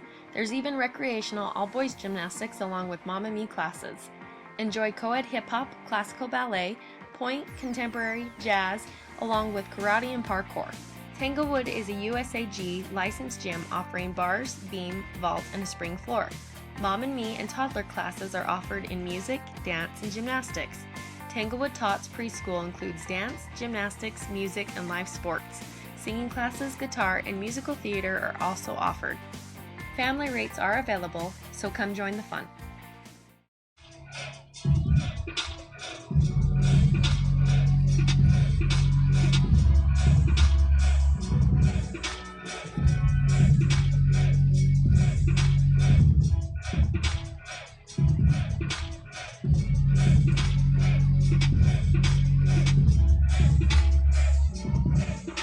honoring the Bear River girls lacrosse team. Their accomplishments of another undefeated season last year.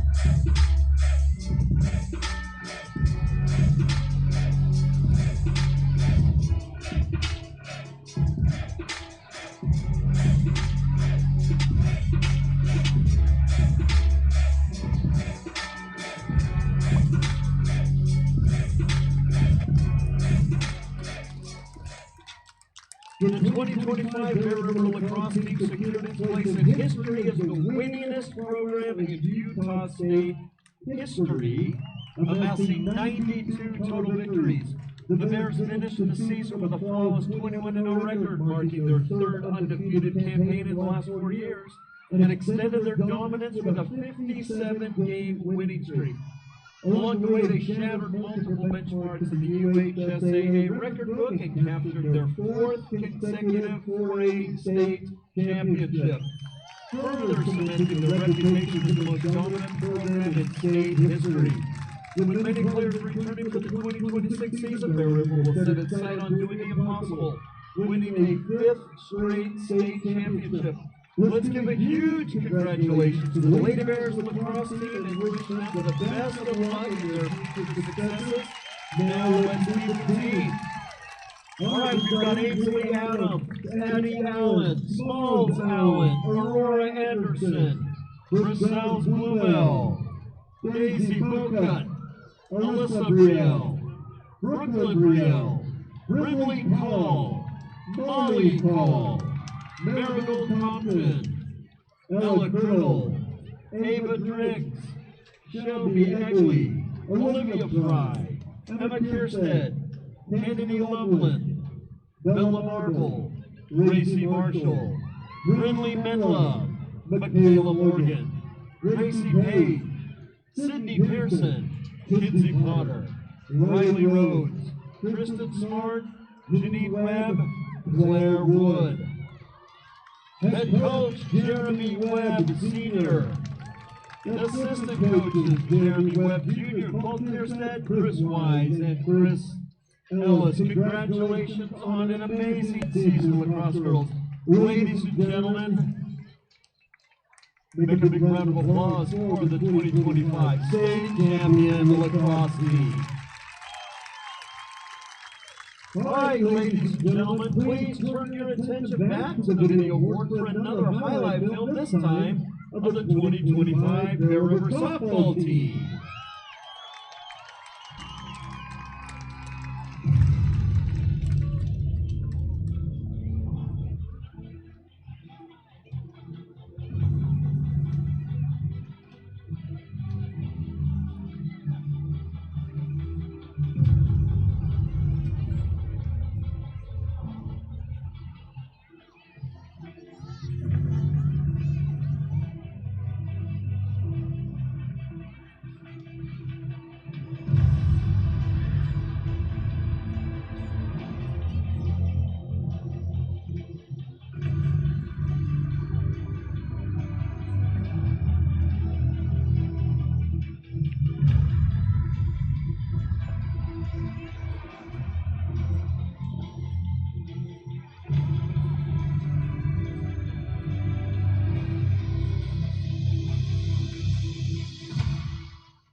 Last season, Bear River softball ended with an overall record of 33-3.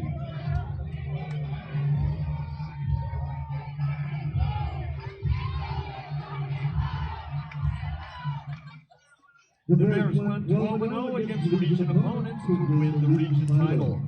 They went on to win the 4A state championship against Desert Hills at BYU. That win became the program's 12th state championship, which makes history and etches their name as the winningest softball program in the state of Utah. The team also ended the year ranked #1 in Utah and #50 in the nation. Each will each receive their state championship ring tonight. Let's meet the 2025 team.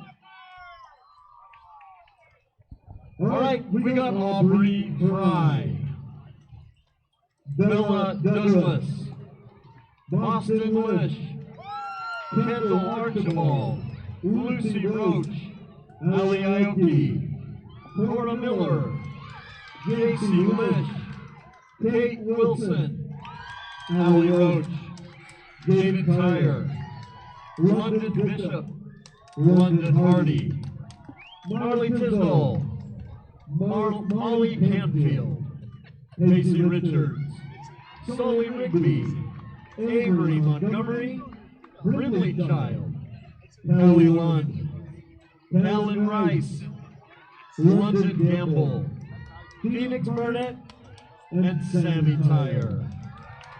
Head coach for 2025 was Jordan Tyre, and assistant coaches Talise Nelson, Kenzie Noble, Caleb Hardy, Josh Tyre, Brad Tyre, and Michael Hudi. Make some noise for your 2025 state champion softball team, the Bear River Bears.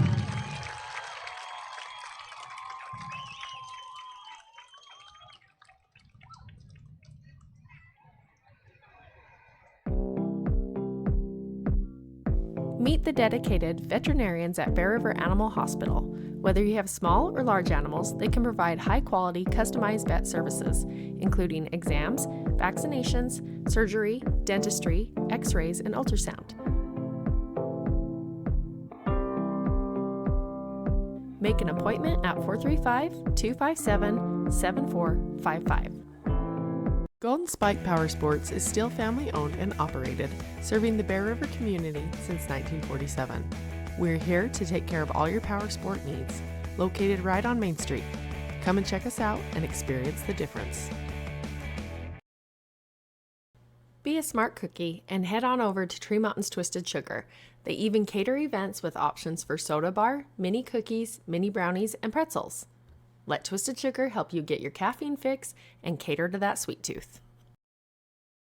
At Roach Financial Group, we specialize in all aspects of the financial spectrum, namely investment and retirement planning, business and estate planning, health and 401k programs, as well as life, insurance, and Medicare supplements.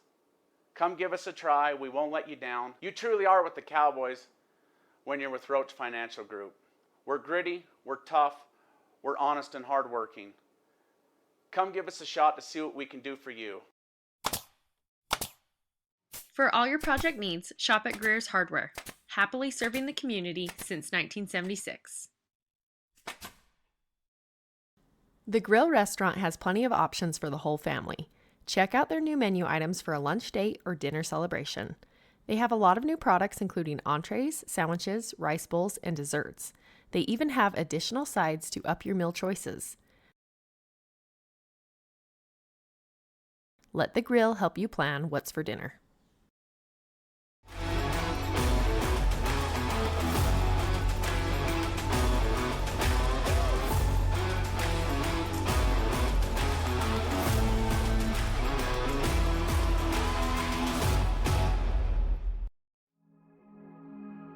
Cache Valley Bank is dedicated to fostering local businesses, aiding financial growth, and building strong relationships. From personal to business banking, we are committed to helping you reach your financial goals. Cache Valley Bank, mountains await.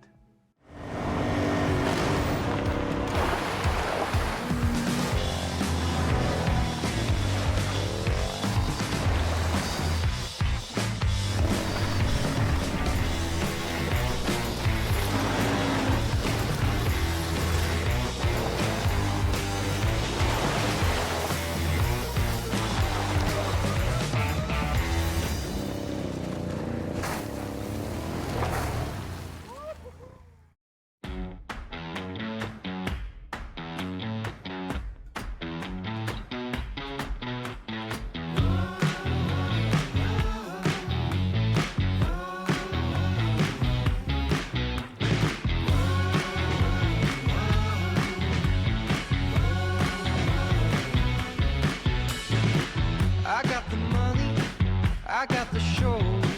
You got that loving, I can't let go.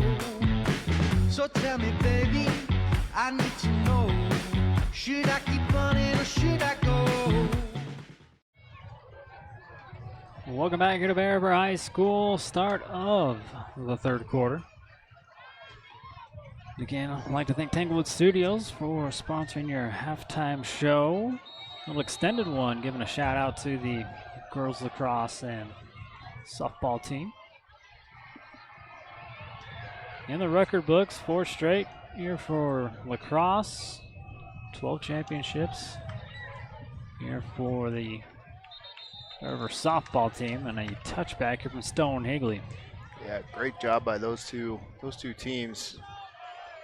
Extending the dominance. It's been a lot of dominance by that girls lacrosse team.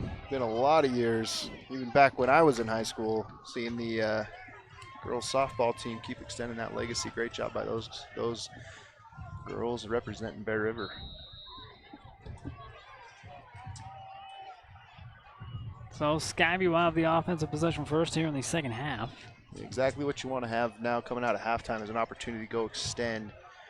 Get 2 scores without Bear River touching the ball. Kind of how they finished that. Oh, got a good run here. Ooh. It's been kind of quiet all night on the run game, but not that time. Here for Rad. Yeah, Brad Sparrow's been held in check. He had a good game last week against Spanish Fork. The Bears have done a good job really kind of adjusting where their defensive linemen line up.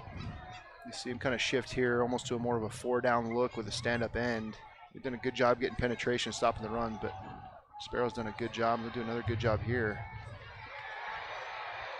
Spinning his way to another first down, just shy of the 40, marking him down to the 41. Yeah, Bears still look like they're at halftime a little bit here. Need to wake up. First two plays, first down runs right up the middle.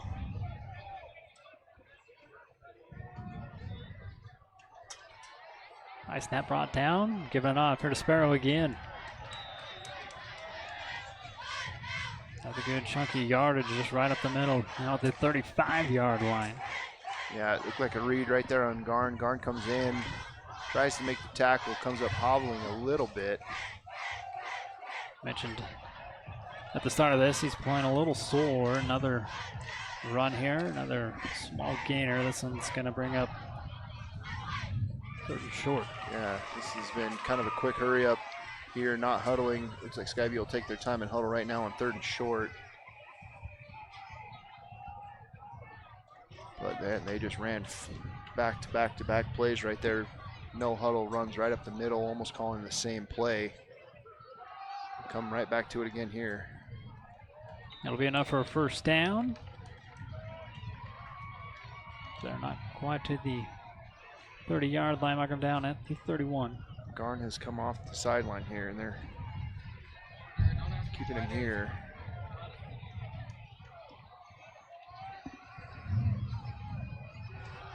Going to the air here for the first time in the 3rd quarter, and it'll be a drop.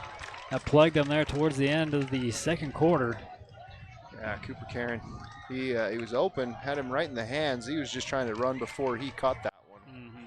He's going to want that one back. You'll see a good little route here, good pass delivered by Clark. Just dropped it. Trying to bounce this one, stays on his feet. Good hard run. Here again for the Bobcats.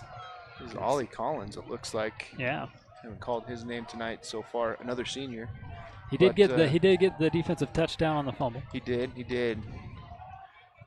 Yeah, this is something that we hadn't really seen in the first half of just lack of tackling. Bears have been missing a few tackles on this drive so far. Gonna throw it out here to Oxborough. He's got blockers in front of him. Gonna make one guy miss, and that's all he needs to get another touchdown here for the Bobcats. Give credit to these other receivers out here blocking for each other. You got Cooper Karen, Lincoln Ballard.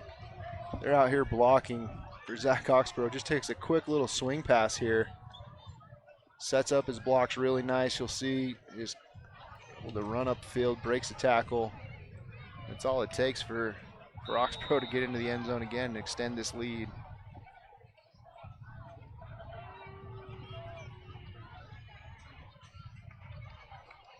Ball gets down, and the kick up is good. Skyview does exactly what you want to do when you're coming out and receiving that second half kickoff. You want to score right at the end of the half, and then come back out and score again on the first possession. So they call that doubling a team up, where you basically get back-to-back offensive possessions, Mm-hmm. and you're able to get 2 touchdowns out of it. Pretty deflating for a team because all of a sudden, without touching the ball, you go down two more scores. That's exactly what's happened to the Bears here. Extending this out lead, Bears down 41-10. We'll just keep it here. 9 minutes. Like you said, 9 minutes 32 seconds. So quick offensive possession here for the Bobcats. Yeah, and that's a sign of, give credit to Coach Alder and his staff. I mean, that's exactly what you want to have happen coming out of a half. You go in, you make adjustments based off of what the defense had been seeing. We hadn't seen that inside run work all night, and then all of a sudden that drive, it works. They went in, they were able to probably draw it up on the board, how their line shifted, how they're playing it different. They ran the ball and then just got it in the hands of their playmakers. It's a sign of a well-coached team. Bingham will take this one and not quite make it back to the 20-yard line. Might be a yard shy. The Bears will have their first offensive possession here in the second half.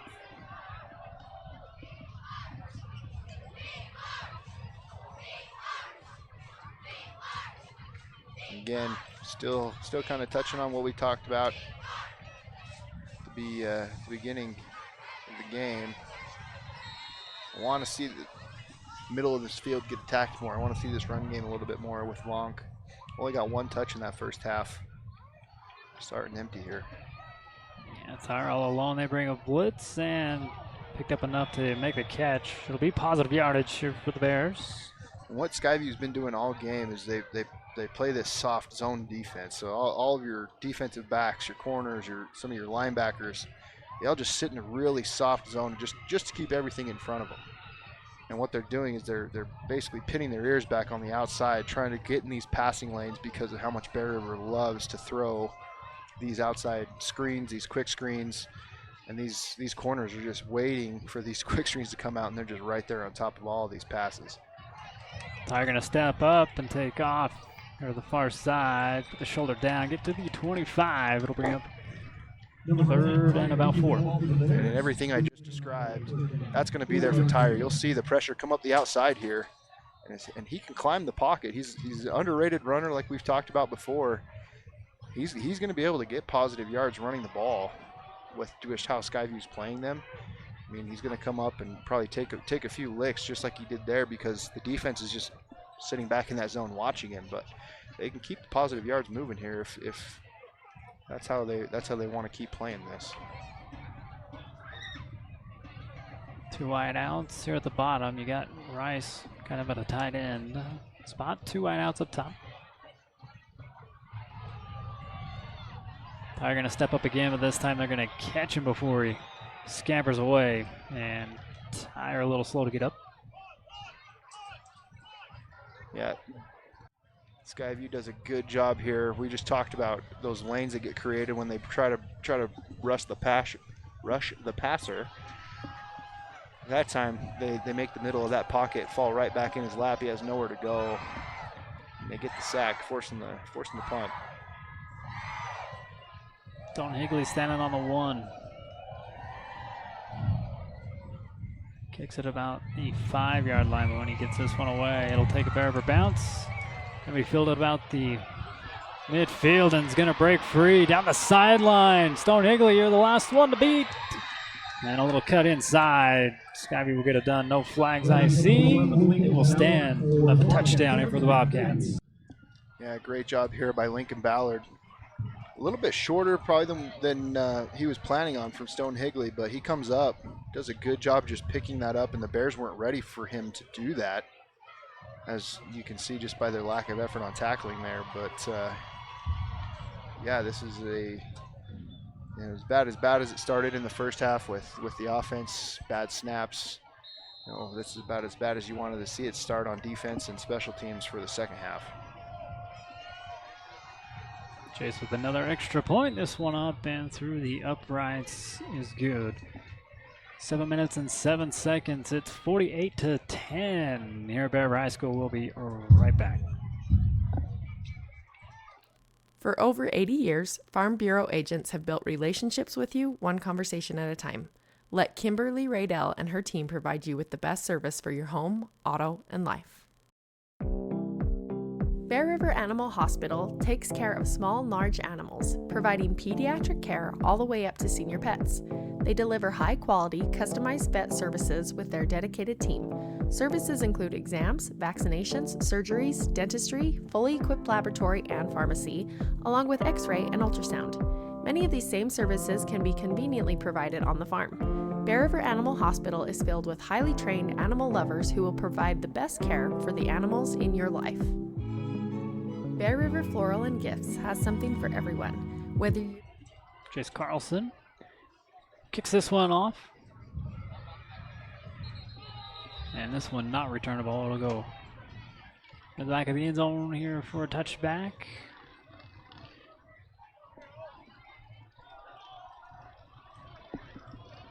There's right offense right back out.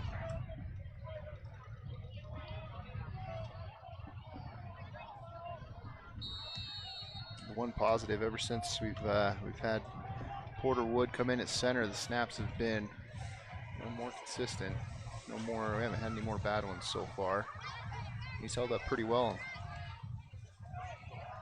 And off up middle here to Vonk. Make his way for a gain of 1.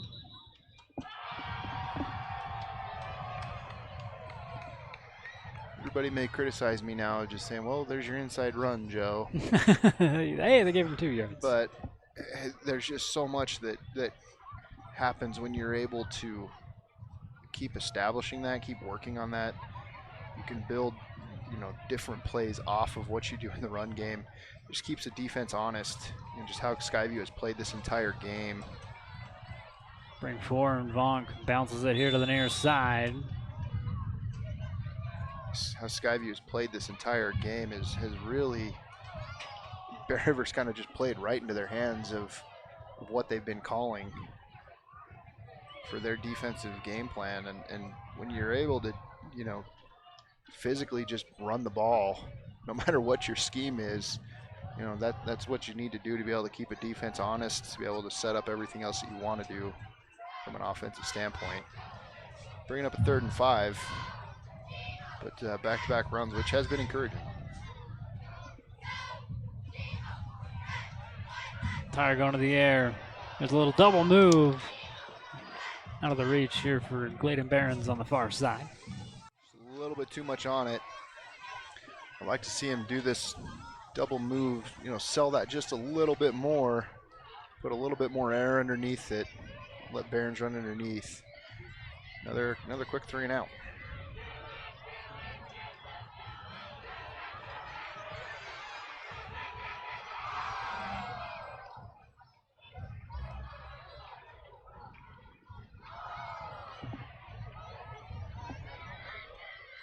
Deep punt going to be fielded again. And Barber sure to wrap him up this time. Keeping Lincoln Ballard about the 40-yard line. Just shy. Marking at the 39.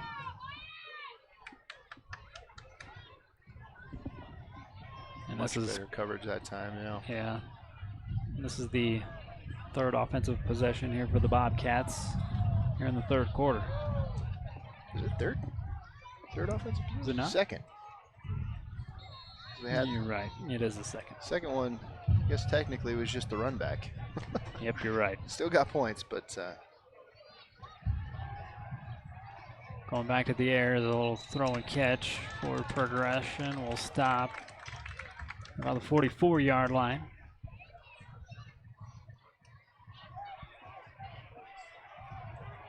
That one caught here by Stetson Summers. No relation. And there's Sparrow, and he hits the hole hard and bounces it outside. Another first down here for Skyview before he's escorted out of bounds. Sparrow's kind of found his groove, come alive here in the second half. They found something as far as how they're identifying the front, blocking it up as an offensive line, or just in how their formation lines up. It's going to open up this run game a little bit. Got him again. Got him on that double move, and you don't see that often. Coming here from Stetson Summers. You watched. I saw this double move by Summers, and he just got so wide open. You know, when you're backing up guys like Oxborough and Ballard, and you don't get a whole lot of passes thrown your way. You got to capitalize on those. Yeah, that one just went right through his hands. He's 2nd and 10. Back. Good stiff arm here. Brings him up here on the near side and stays on his feet all the way to the end zone. Another touchdown, Cooper Karen.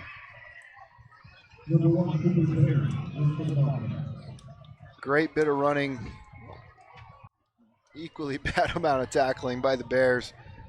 Watch this little stutter move right there. Just cause a hesitation, and then great move right there. Great job keeping his balance. Downfield blocking by Stetson Summers. Another touchdown for the Bobcats. Kind of what we talked about at the beginning. Their average for what they've given up on the season outside of playing Cottonwood is 54.5 points, and we are there. Something on the defense is got to be addressed here for the Bears. I don't think you're going to win many games giving up 50 plus. So extra point goes through, 55-10. We will step aside. Be right back. Hi, I'm Dusty Hootie Roach with Roach Financial Group. We specialize in all aspects of the financial planning spectrum, namely investment and retirement planning, business and estate planning, new 401k group and health plans, as well as health, life, and Medicare supplement plans. Stop in at Roach Financial Group, where you can get big city service and small town care. For all your project needs, shop at Greer's Hardware. Happily serving the community since 1976. Tanglewood Studios has something for everyone. Kicking off here. Still in the third quarter, 3 minutes, 18 seconds.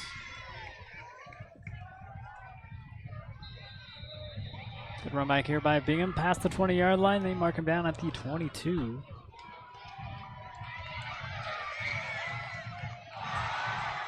And we've reached the running clock.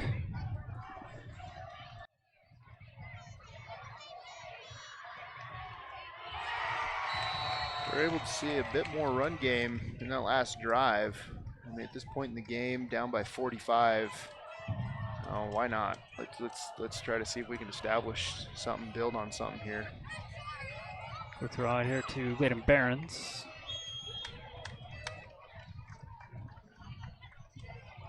Good throw and catch. Gonna bring up second and short. Yeah, he reads it with Vaughn, gets it out to Barons on the outside. Does a good job getting up here, 9 yards, bringing it up 2nd and 1.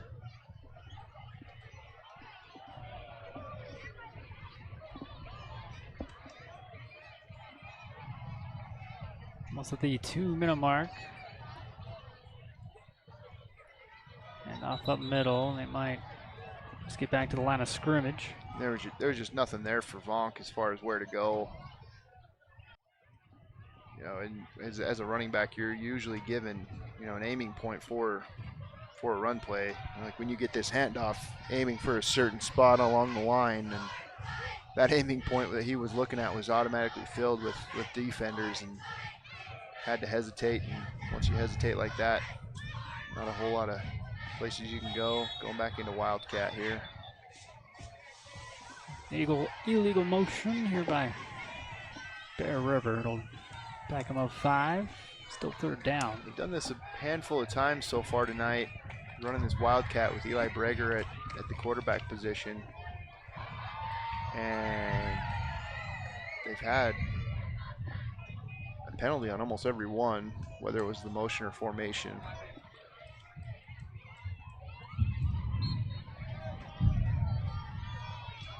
One and a half minutes to go here in the 3rd quarter.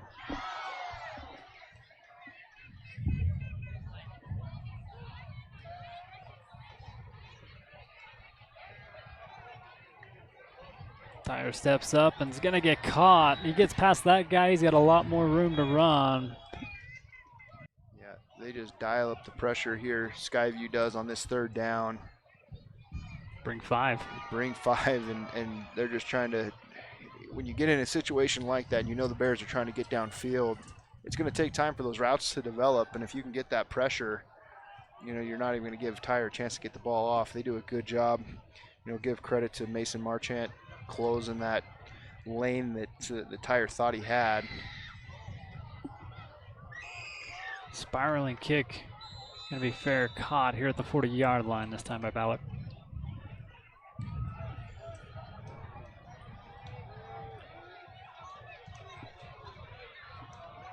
"37 seconds left to go here in the third." Might see more of these. We saw a little bit of Stetson Summers on that last drive for Skyview. You might see more of these backups, these juniors get a little bit more experience here. All the seniors got to show us their experience for Skyview, and they're a very experienced team, but looks like we still got most of the starters in there for the most part. 3 wideouts up top. Another high snap. Clark gets it down, and Bear River into the backfield to meet that handoff. Loss of 5. 4. Loss of 4 on the tackle, and that'll do it here in the third quarter. 55-10 is your score. Move on to the fourth quarter. Flip the field. We'll be right back. Central Milling is personally invested in the quality of their products and their relationships with customers and suppliers.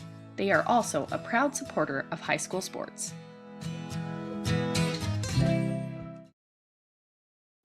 Tanglewood Studios has something for everyone, whether it's dance, cheer, color guard, or gymnastics. There's even recreational all-boys gymnastics along with Mama Me classes. Family rates are available, so come join the fun. Miller Medical is a proud supporter of Bear River Sports. Not only do they offer great services with Dr. Todd Miller, 3 nurse practitioners, and other medical specialists, they are the injury update and medical moment sponsor in all of Bear River Live's sports coverage year-round.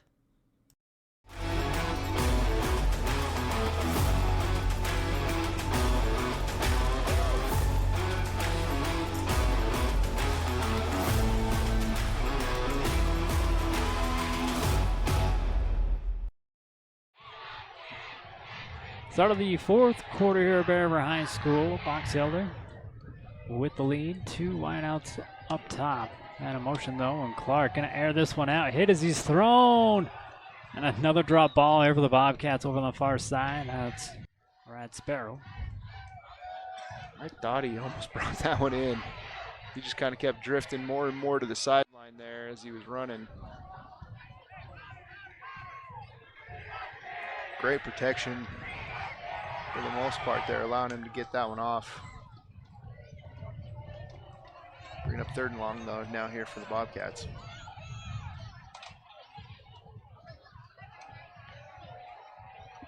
Gonna go opposite side of Sparrow here now. A lot of that yardage back, but still bring up 4th down. They might go for it here. Throw and Looks catch like they're going keeping the offense out. Will Alder was the receiver on that one. Oh, no, now they're going to switch it out.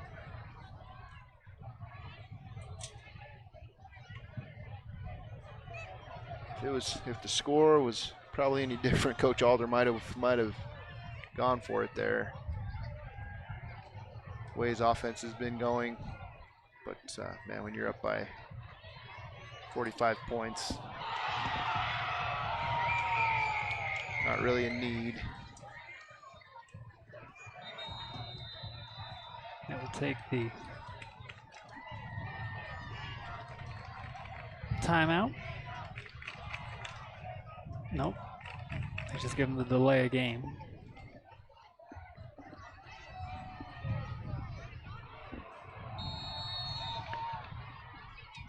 So next up for Skyview, they will head over to Hiram, take on the Mustangs.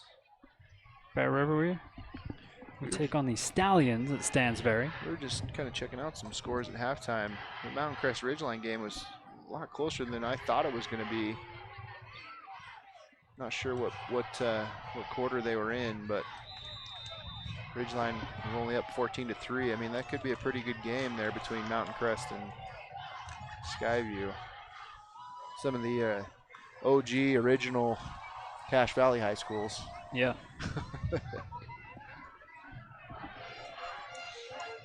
So Bear River will come out. First offensive possession here in the fourth quarter.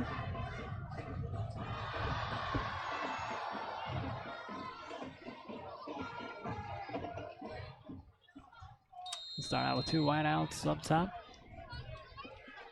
Gladen and Eli here at the bottom. Vonk in the backfield. They're going to throw it over here to Breger. And as Breger gets up there, I mean, you just look at the number of blue hats that are around him from Skyview. It's exactly what that zone defense does. Is Bear River's going to throw those quick outs, and then as soon as he's catching it and turning upfield, there's at least 3 of those defensive backs and linebackers that are there to meet him and limit that yard after catch that is so crucial to those quick outs. And it's been a great game plan here for Skyview on defense. Going to the air, Gladen Barron's kind of held up, and he's looking for a flag, and he will get it. Yeah, really kind of an obvious tug there by Camden Crawford, senior corner.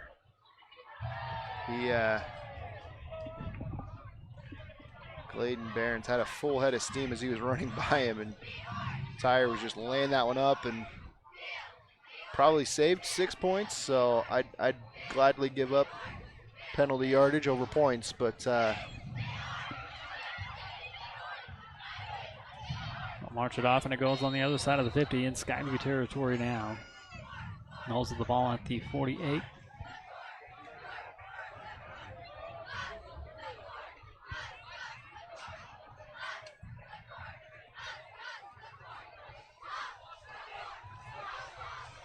And off here to Vonk. He tries to get to the edge. We get out of bounds.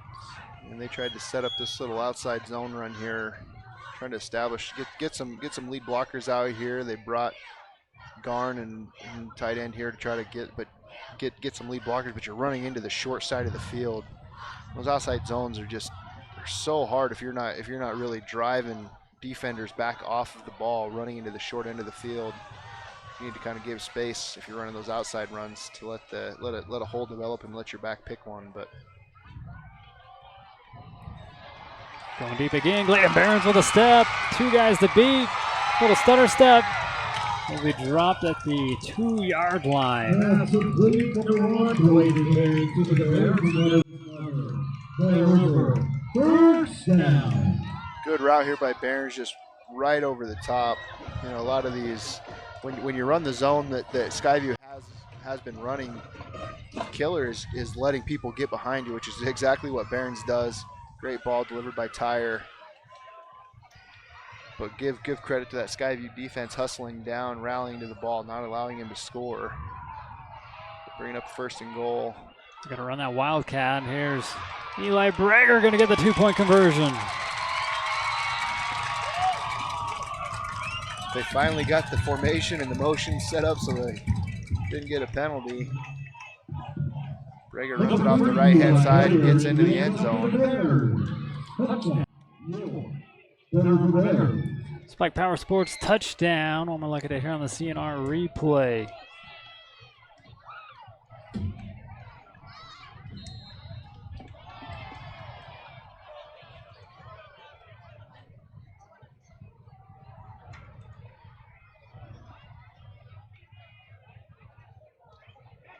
Kick is up and good here by Stone Higley. 55-17, 7 minutes and 51 seconds left to go here in the ball game. Thank our sponsors and be right back. Cache Valley Bank is dedicated to fostering local businesses, aiding financial growth, and building strong relationships. From personal to business banking, we are committed to helping you reach your financial goals. Cache Valley Bank, mountains await.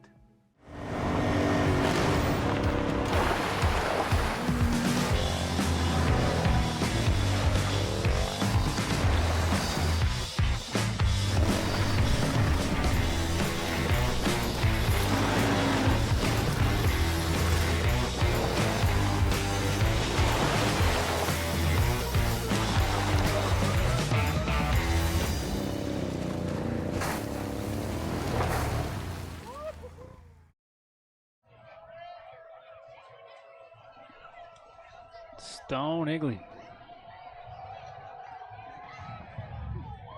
drills this one into the end zone.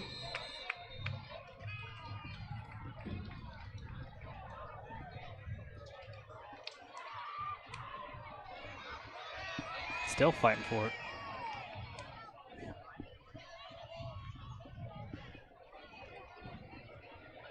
These little leaguers, man, they'll get after you.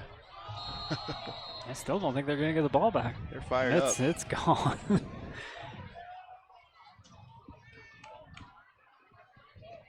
So from the 20-yard line, Bobcats come out. Looks like you're seeing a lot of the backups now in here. Clark's still getting the ball, but here's a new ball handler here, I believe. Will be number 2. To a Bear. Who is still a senior. They're just putting other seniors in. Yeah. One senior for another. Hard count here for the Bobcats. I'll check the play. 2 wide outs up top. Tight end on the right side.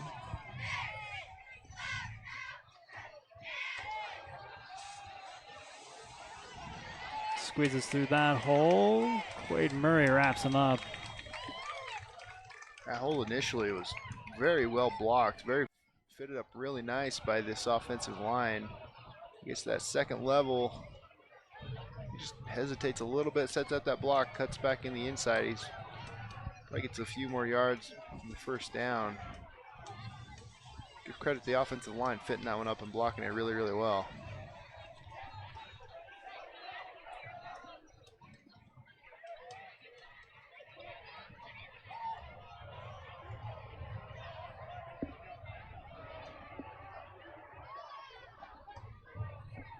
Jack again checking the play here for the Bobcats. High snap, handoff. We're going to bounce it out to the far side. That'll be enough for a first down. Bear gets another one. Just three straight handoffs here to Bear.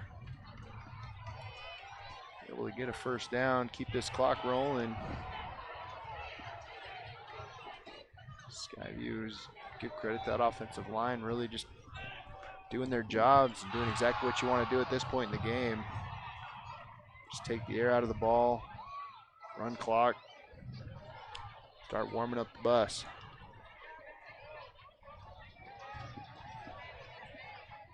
Takes under 5.5 minutes. A lot to go here in this one. And I don't think they got that one off. They let it off a little too long. Be a delay game.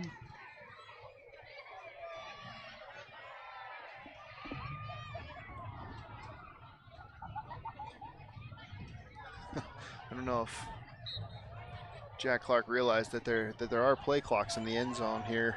He can see the clock now. He was looking for the ref to start counting. It looked like, normally if you don't have a clock, the ref will just start waving his hand when he got 5 seconds, and he just never saw it, thinking he had plenty of time.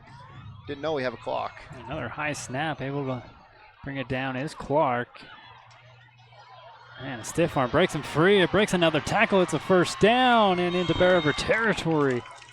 Hard running here by Stetson Summers. Sure he's not related? He's tougher than me looking at this run. But great job here. Watch him. He just sets up that block so well. Then super tough running. Stays in bounds. Making up for that touchdown drop that he had in the first half. That was just a nice piece of running after the catch by Stetson Summers.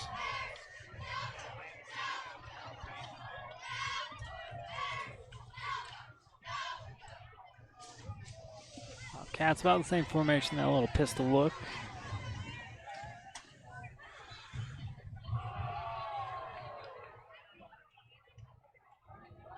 And off here to Bear. Doesn't have anything on the outside, moves it into the inside. Gain of a couple. Does a good job of kind of little picking his way. I'd like to see him get a little bit more aggressive hitting the hole. It looks like it's a little hesitant hitting the hole, but I mean, he gets positive yards. We'll take a breather.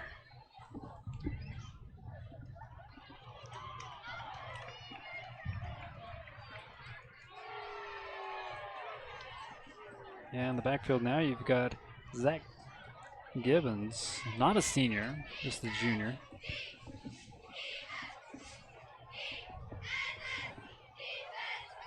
I'll take it over to Gibbons, and ball knocked away by Sutherland. Yeah, it looked like kind of a read that Jack Clark can make if he thinks that this receiver on the bottom of your screen has an opportunity to get inside here and get up the seam. Just pull that and rip it. But number 9 for the Bobcats, Will Alder, not able to haul that one in.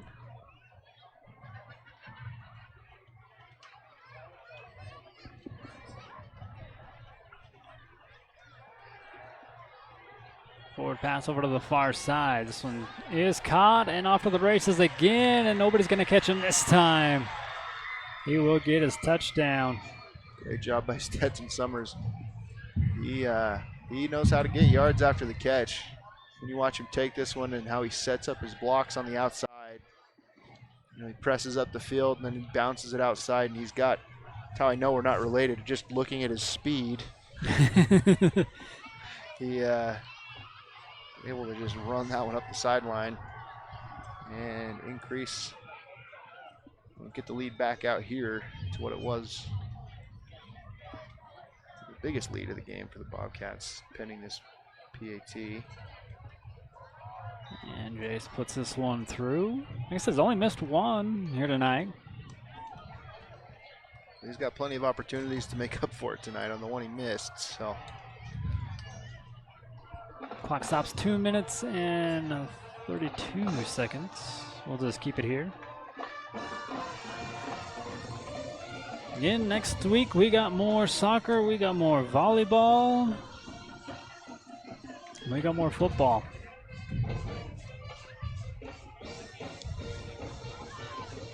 So again, if you like the coverage, go ahead and thank the sponsors. Allow us to bring you the most Bear River sports coverage during the fall season. This is the region opener here for football. You got to feel good if you're Skyview going out of this one, going into region with this one. You know, pick, you know, in the Deseret News to be second in Region 11. You know, really come showcase, like we talked about at the beginning, 2 tough losses. Salem Hills and Morgan, 2 really, really solid teams. Last week you come out and beat Spanish Fork, who went to the state championship last year. Now you come out in your region opener and really, you know, I mean, you put up 62 points. You know, you've got to feel good about, you know, setting yourself up and how this really senior laden team has responded to some early adversity in the year, because everything they want is still right in front of them as far as region and state playoffs go. I think Coach Alder would be very pleased with where his team's at right now. And here to Vonk, and he will stay up and roll, get back to the line of scrimmage for no gain. Just taking a little bit too long to develop and get up the field on that outside run. Great job tracking that one down. I think it was Jace Harris, senior linebacker.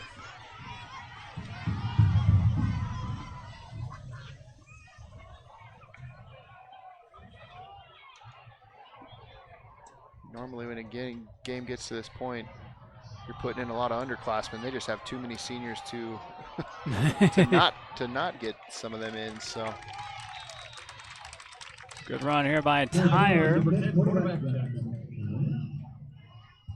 Gets just shy of the 45, marking around at the 44. The RBI won't be released until the 15th, I think. And for football, one more look here on the scene. Our replays, Jackson Tyre scampers down the field. Frank Mace could do a first down. And he will get to do it again. See if he can get to midfield. He will not. That'll be gain about 3.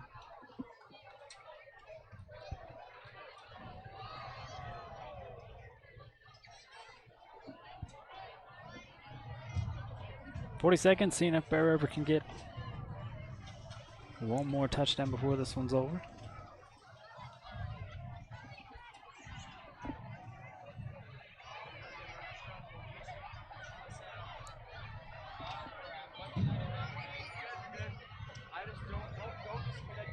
Here's a throw out of the reach. Eli Breger. You see that how they want that zone to work is, they had two guys running with the deepest receiver for Bear River, which was Eli Breger. And honestly, you're kind of throwing into 4 different hats there, but that should about do it for this game. Just gonna let this one run out. Timeout called. Stopping the clock with 13 seconds. Nope. They just stopped the clock at 13 seconds. Well, the Bears are ready to shake hands.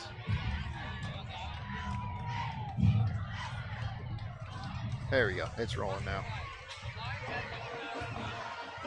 So that will do it.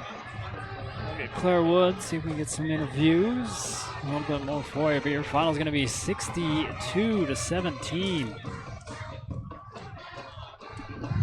Here on the region opener.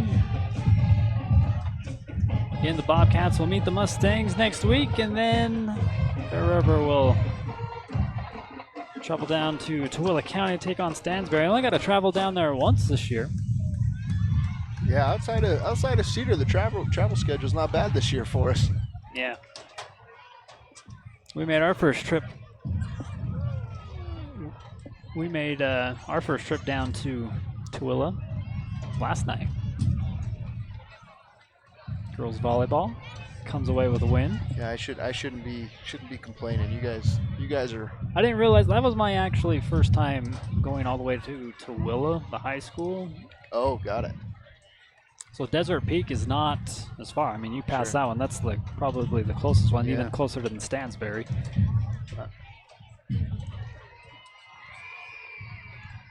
Yeah, you guys, Bear River Live, you guys do a ton to bring us these sports. You guys do a great job. Well, it's all thanks to these sponsors right here on your screen. And so go thank Cache Valley Bank, Frank May Skidoo, Spike Power Sports, The Grill, Chanshare, Assad Farms, Farm Bureau Insurance, Central Milling, TNL Telecom Construction, Timbered Rose, Great Basin Industrial, Bear River Animal Hospital, CNR Trailer Sales, Cover Up, Guild Mortgage, Bear River Floral, Monica Clevenger there at Equity Realty, Guild Mortgage, Dr. Todd Miller, Tom and his team there at Greer's Do It Best Hardware, Kent's Market, Twisted Sugar. Again, go get the tumbler. You can fill it up for $1 when you come to these games at home. Coach Financial and Nucor Steel. Got a couple Nucor Steels here tonight. We just come away with one. Should have been. Could have been two. Could have been two. Yeah, Sutherland got the one. And he got kind of picked on tonight. We talked about him getting picked on. I mean, when you got a guy like Zach Oxborough running routes, I mean, he did okay. It's tough to compete against a guy like Oxborough, but the times that he did well, balls were kind of underthrown. Everything that was thrown over the top and actually out in front. Give credit to the Skyview receivers, give credit to their offensive line holding up to let those receivers get down the field. But man, they did a great job. Yards after catch, receivers are blocking for each other, getting open downfield. They're going to go back and see a lot of things they liked, a lot of positive things, as they kind of like we kind of talked about going into this region opener. Skyview should be very pleased. Sometimes that's harder as a coach when you go back to, you have a team that, that won like they did, to try to go back and to get them to refocus and practice just as hard the next week. But I mean, for Bear River, it's kind of back to the drawing board. I mean, 62 points is the most points you've given up all season. Gave up 58 to Box Elder, 51 Cedar, obviously 0 to Cottonwood, but I mean, not really counting that. as far as competition level goes. I mean, you're averaging 57 points a game on defense. It's not sustainable. You gotta find something. Mm-hmm. And on offense, this is going to be if I'm Stansbury's coach, and we're watching film. This is exactly what you got to do to beat Bear River's offense. Keep everything in front of us. We're not going to have to worry about inside run. Time to do some self-scout for Bear River. What do we do that if we were playing ourselves, what would we do to beat ourselves, and address those. And good thing is a lot of opportunities to fix.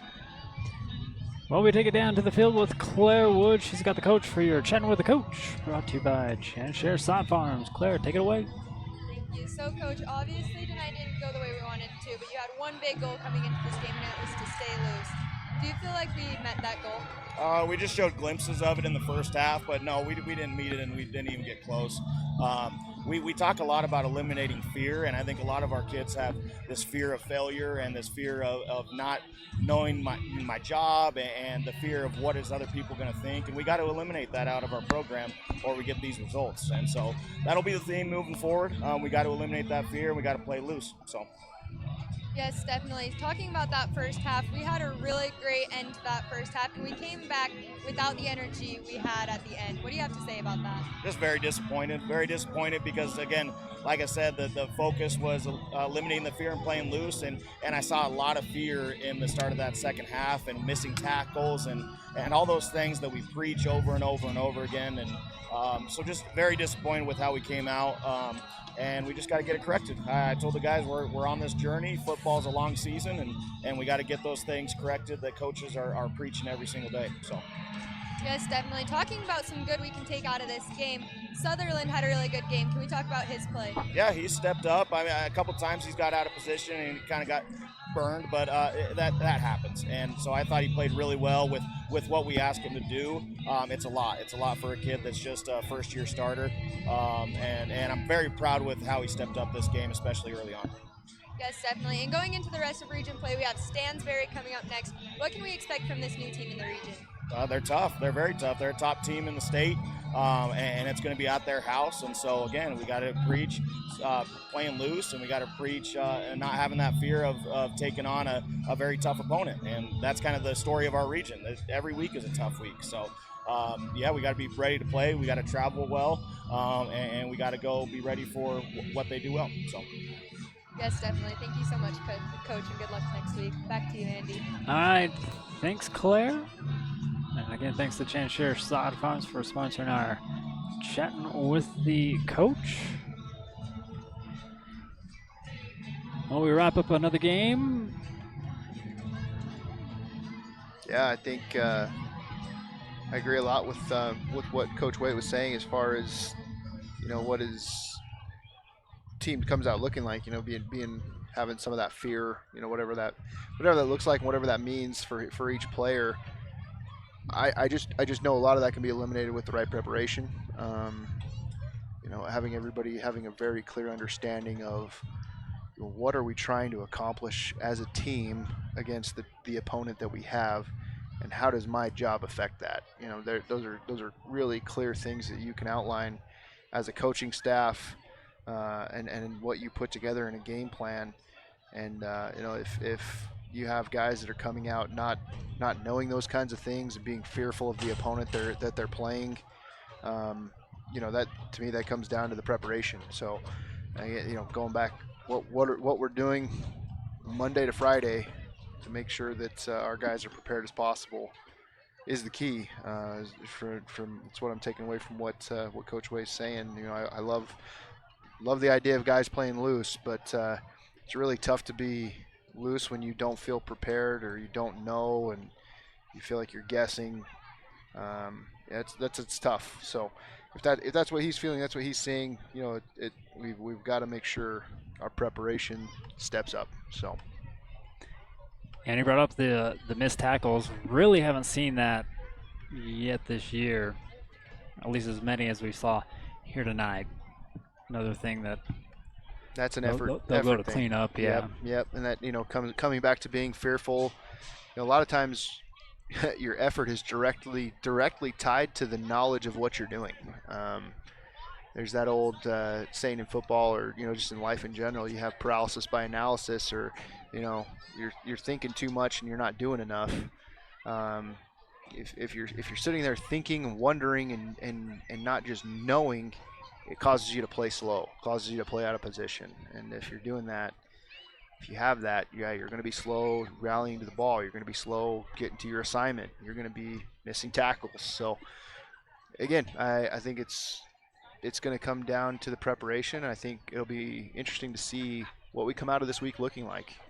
Sometimes a road trip, going to somebody else's place is the best thing you can have, because you have to, it comes down to just you and your teammates. Nobody else is there. It can really galvanize you in a road trip. So that's what I'm going to be looking for next week. What's the preparation look like? How does the team look coming out of the gate? Are they looking like they're more prepared? Are they looking like they're more fast, physical, able to play loose because they understand their assignments? That's what I'll look for. And we will have it for you at Stansbury next week, along with more soccer and volleyball. I'll wrap this one up for Claire, myself, and Jessica, and Joe. We'll see you next week. Have a good weekend, everybody. Your final 62-17 here for Skyview.